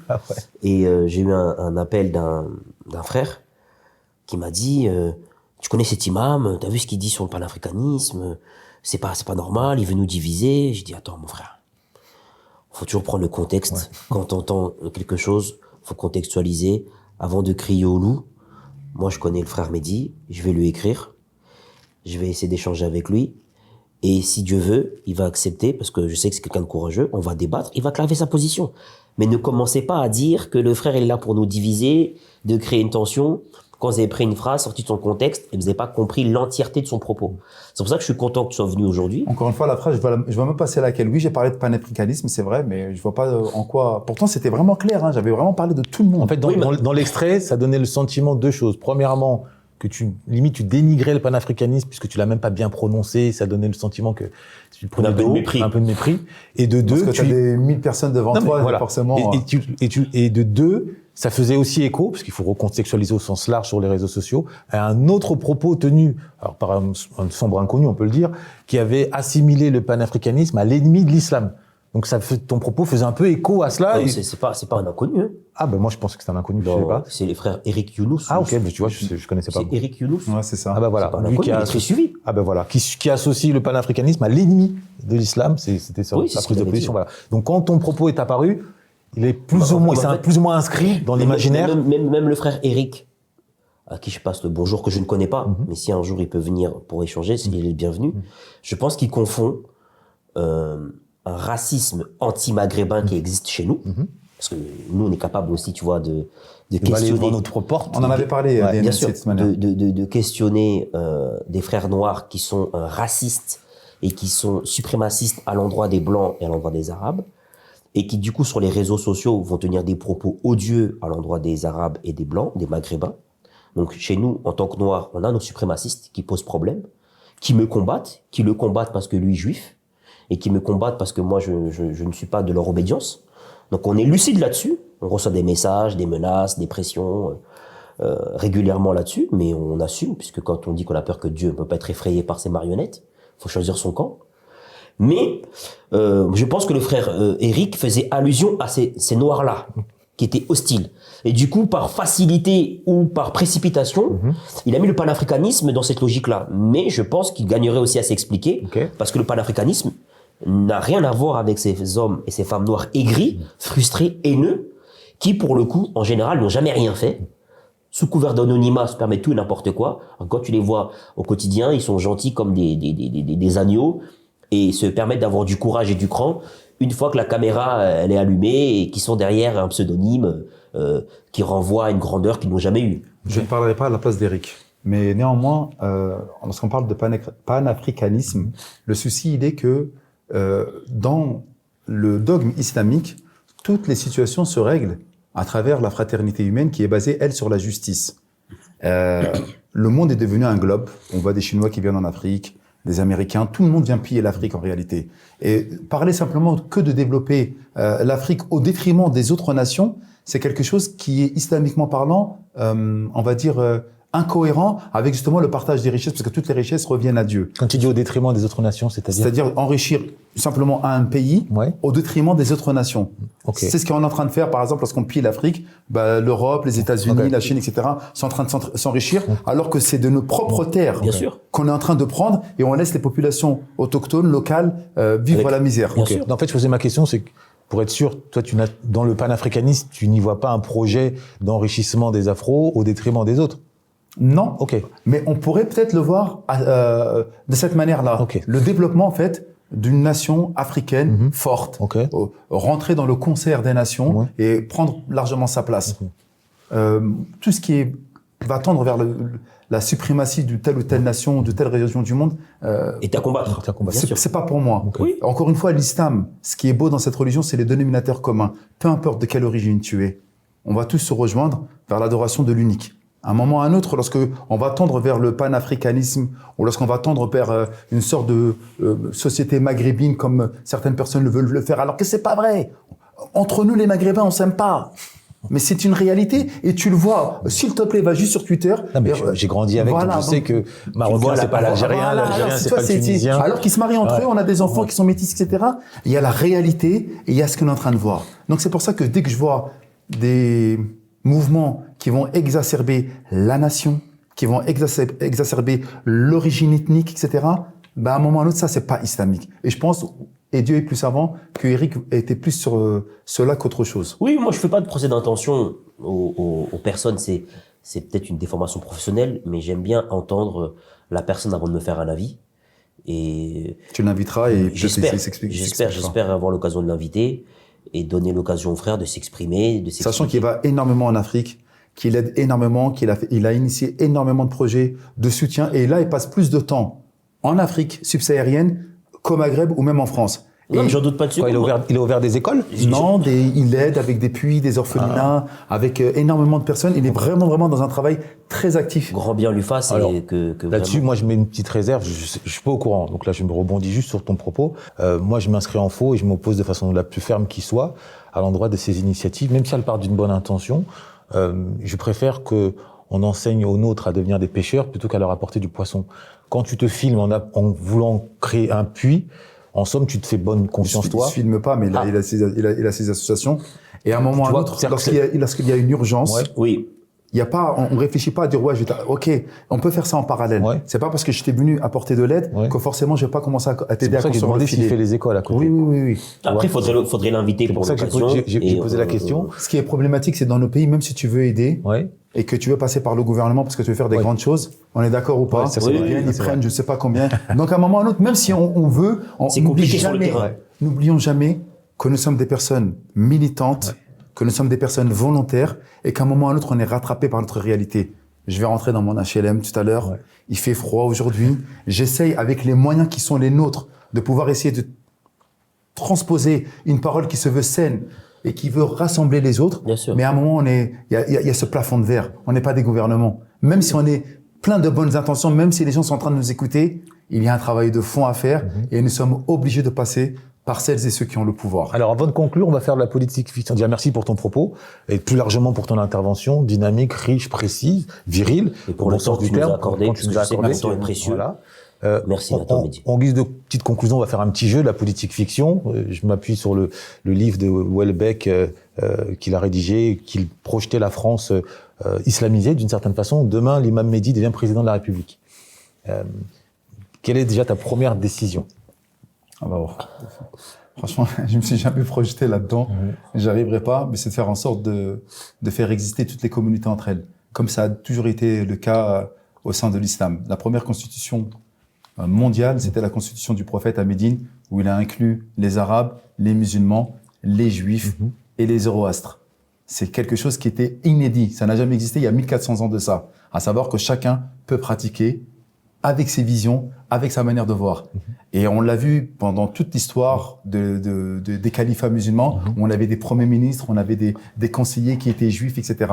Donc la première des choses, c'est que même si un président musulman vient au pouvoir, ne vous inquiétez pas, tout le monde a sa place au sein de la République. En tout cas, merci de ta venue. Si tu devais adresser un conseil, s'il te plaît, en guise de conclusion, et tu regarderas... Un livre à recommander, voilà, une lecture. Un livre à recommander et un conseil, tout simplement, à un jeune de 17 ans, 18 ans, un jeune garçon qui se cherche encore, qui écoute du rap le matin, qui va à la mosquée le soir, qui a fumé un joint le lundi, qui essaie d'arrêter le vendredi, mais qui rechute encore le lundi. Qu'est-ce que tu lui dirais? Alors, le premier des conseils que je donnerais comme livre à lire, c'est un livre qui est quand même assez costaud, mais qui est magnifique. Donc, ce sera pas peut-être pour vous, pour l'instant, les jeunes. C'est l'islam entre l'Est et l'Ouest d'Izetbegovic, ancien président de la Bosnie-Herzégovine, qui a réussi à expliquer l'islam par des mots occidentaux et par la philosophie occidentale.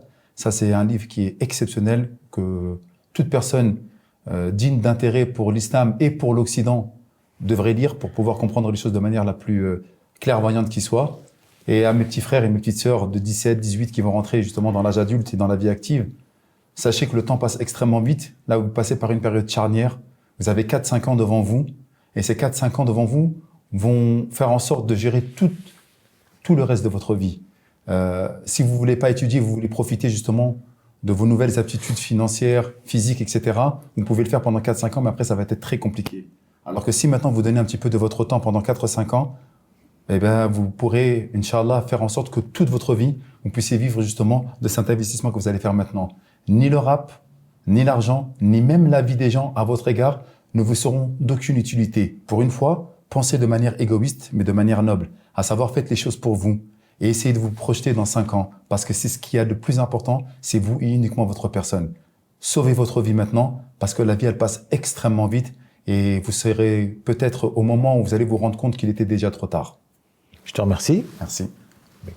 Moi, tout d'abord, je tiens à remercier Mehdi. Te remercier publiquement parce que tu as été réactif.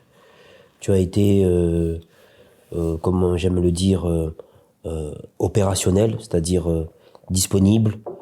On a échangé, tu m'as manifesté du respect, tu as manifesté de la considération pour notre émission qui est la Librairie africaine. Donc je tenais publiquement à te rendre hommage et à te remercier pour ce que tu fais, parce qu'on a tendance à chaque fois à créer des tensions, à créer des divisions, à rapporter des propos qui sont des rumeurs, des calomnies, et il n'y a pas d'espace suffisamment grand pour remercier le travail des frères et s'encourager face caméra. Et c'est ça, être aussi être viril. C'est-à-dire reconnaître la valeur de ton frère, l'encourager, le fortifier dans ce qu'il fait. C'est aussi ça, être dans une certaine virilité et ne pas avoir peur d'être dans des logiques de non, je dis pas ça, moi je suis pas un lèche-bot, non, je dis pas ça, moi je suis pas... Si, quand le frère fait des belles choses, faut le dire. Et pour ceux qui nous suivent, comme je le dis tout le temps, travailler au sens physique, mais travailler au sens spirituel, au sens intellectuel, développer un esprit critique, instruisez-vous, prenez le temps de lire, d'échanger, de discuter, ne cédez pas à vos instincts, ne cédez pas à la facilité, ne cédez pas à la violence, ne cédez pas à vos pulsions. C'est comme l'a dit Mehdi, tout va très vite. Vous pouvez malheureusement prendre des décisions qui vont être irréversibles. Je pense notamment aux jeunes que j'accompagne en tant qu'avocat pénaliste, qui parfois prennent des décisions sur un coup de tête et vont compromettre leur avenir, celui de leur épouse, de leur sœur, de leurs parents. Donc s'il vous plaît, responsabilisez-vous, comportez-vous avec grandeur, avec dignité. Prenez en exemple le prophète, le Che Guevara, prenez en exemple qui vous voulez, mais qui va vous permettre d'avoir une édification personnelle solide. Et s'il vous plaît, faites honneur à vos parents, faites honneur à vos ancêtres, et pensez à vos contemporains et pensez à vos descendants. Juste une dernière parole. Je t'en prie. Je suis vraiment, pour le coup, impressionné. J'ai suivi plusieurs de vos émissions. Le fait d'être assis là, déjà, pour moi, c'est quelque chose qui me réjouit grandement. Et la rencontre avec Herman, parce que c'est la première fois que je le vois, impressionnant. Je l'ai googlisé. J'ai vu son parcours. C'est un parcours qui est atypique, marginal, mais à un moment ou à un autre, ça nous montre également qu'on peut toujours revenir et essayer de faire de bonnes choses. Donc j'ai été vraiment heureux d'avoir Mbeko, mon gars, depuis maintenant pas mal d'années. On s'échange, on parle énormément par téléphone, mais j'étais vraiment heureux et même impressionné par le frère Herman. Le plaisir est partagé, le sentiment d'impression et de respect est plus que partagé. Merci pour ton dynamisme, ta fougue intellectuelle. On sent que tu es animé par une véritable mission, même si tu l'as pas évoqué, humilité oblige. Nous, on le sent, parce qu'on voit passer des personnalités. On sent cette foi, cette mission. Nous ne pouvons que t'encourager, t'accompagner dans cet élan-là. Que Dieu te préserve et que t'amène le plus loin possible dans cette mission. Nous sommes entre croyants ici, que les choses soient bien claires. Maintenant, ce que je pourrais rajouter, moi, même si vous avez dit quand même l'essentiel, vous m'avez pas laissé beaucoup de brèches, les frères. Hein. Bon, je vais essayer d'un peu de reformuler, et ce qui a été dit très intéressant, très important pour la jeunesse. Faire honneur à vos parents et pas à votre code postal. Le 9-3, le 7-8, le 7-7, le 9-1, il coule pas dans vos veines, non. C'est un accident de l'histoire. Nos parents, ils ont fait cet effort. Faites honneur à vos parents, à vos grands-parents, à votre arbre généalogique et même plus largement à votre foi, à votre transcendance. Et cela suppose, en tant que jeune, toi Moussa, Mamadou, Maïmouna, Yasmina, tu as 15, tu as 16, tu as 18 ans, le présent accepte, et c'est des grands frères qui te le disent, de le sacrifier pour célébrer ton avenir. À l'inverse, si tu célèbres ton présent, il y a de fortes chances que ton avenir soit sacrifié. C'est un choix inéluctable. Plaisir immédiat, plaisir différé. Et en plus, maintenant, l'avantage, c'est que, on ne cessera de le répéter, quand je dis sacrifier ton présent, tu peux transformer ce sacrifice en bénéfice.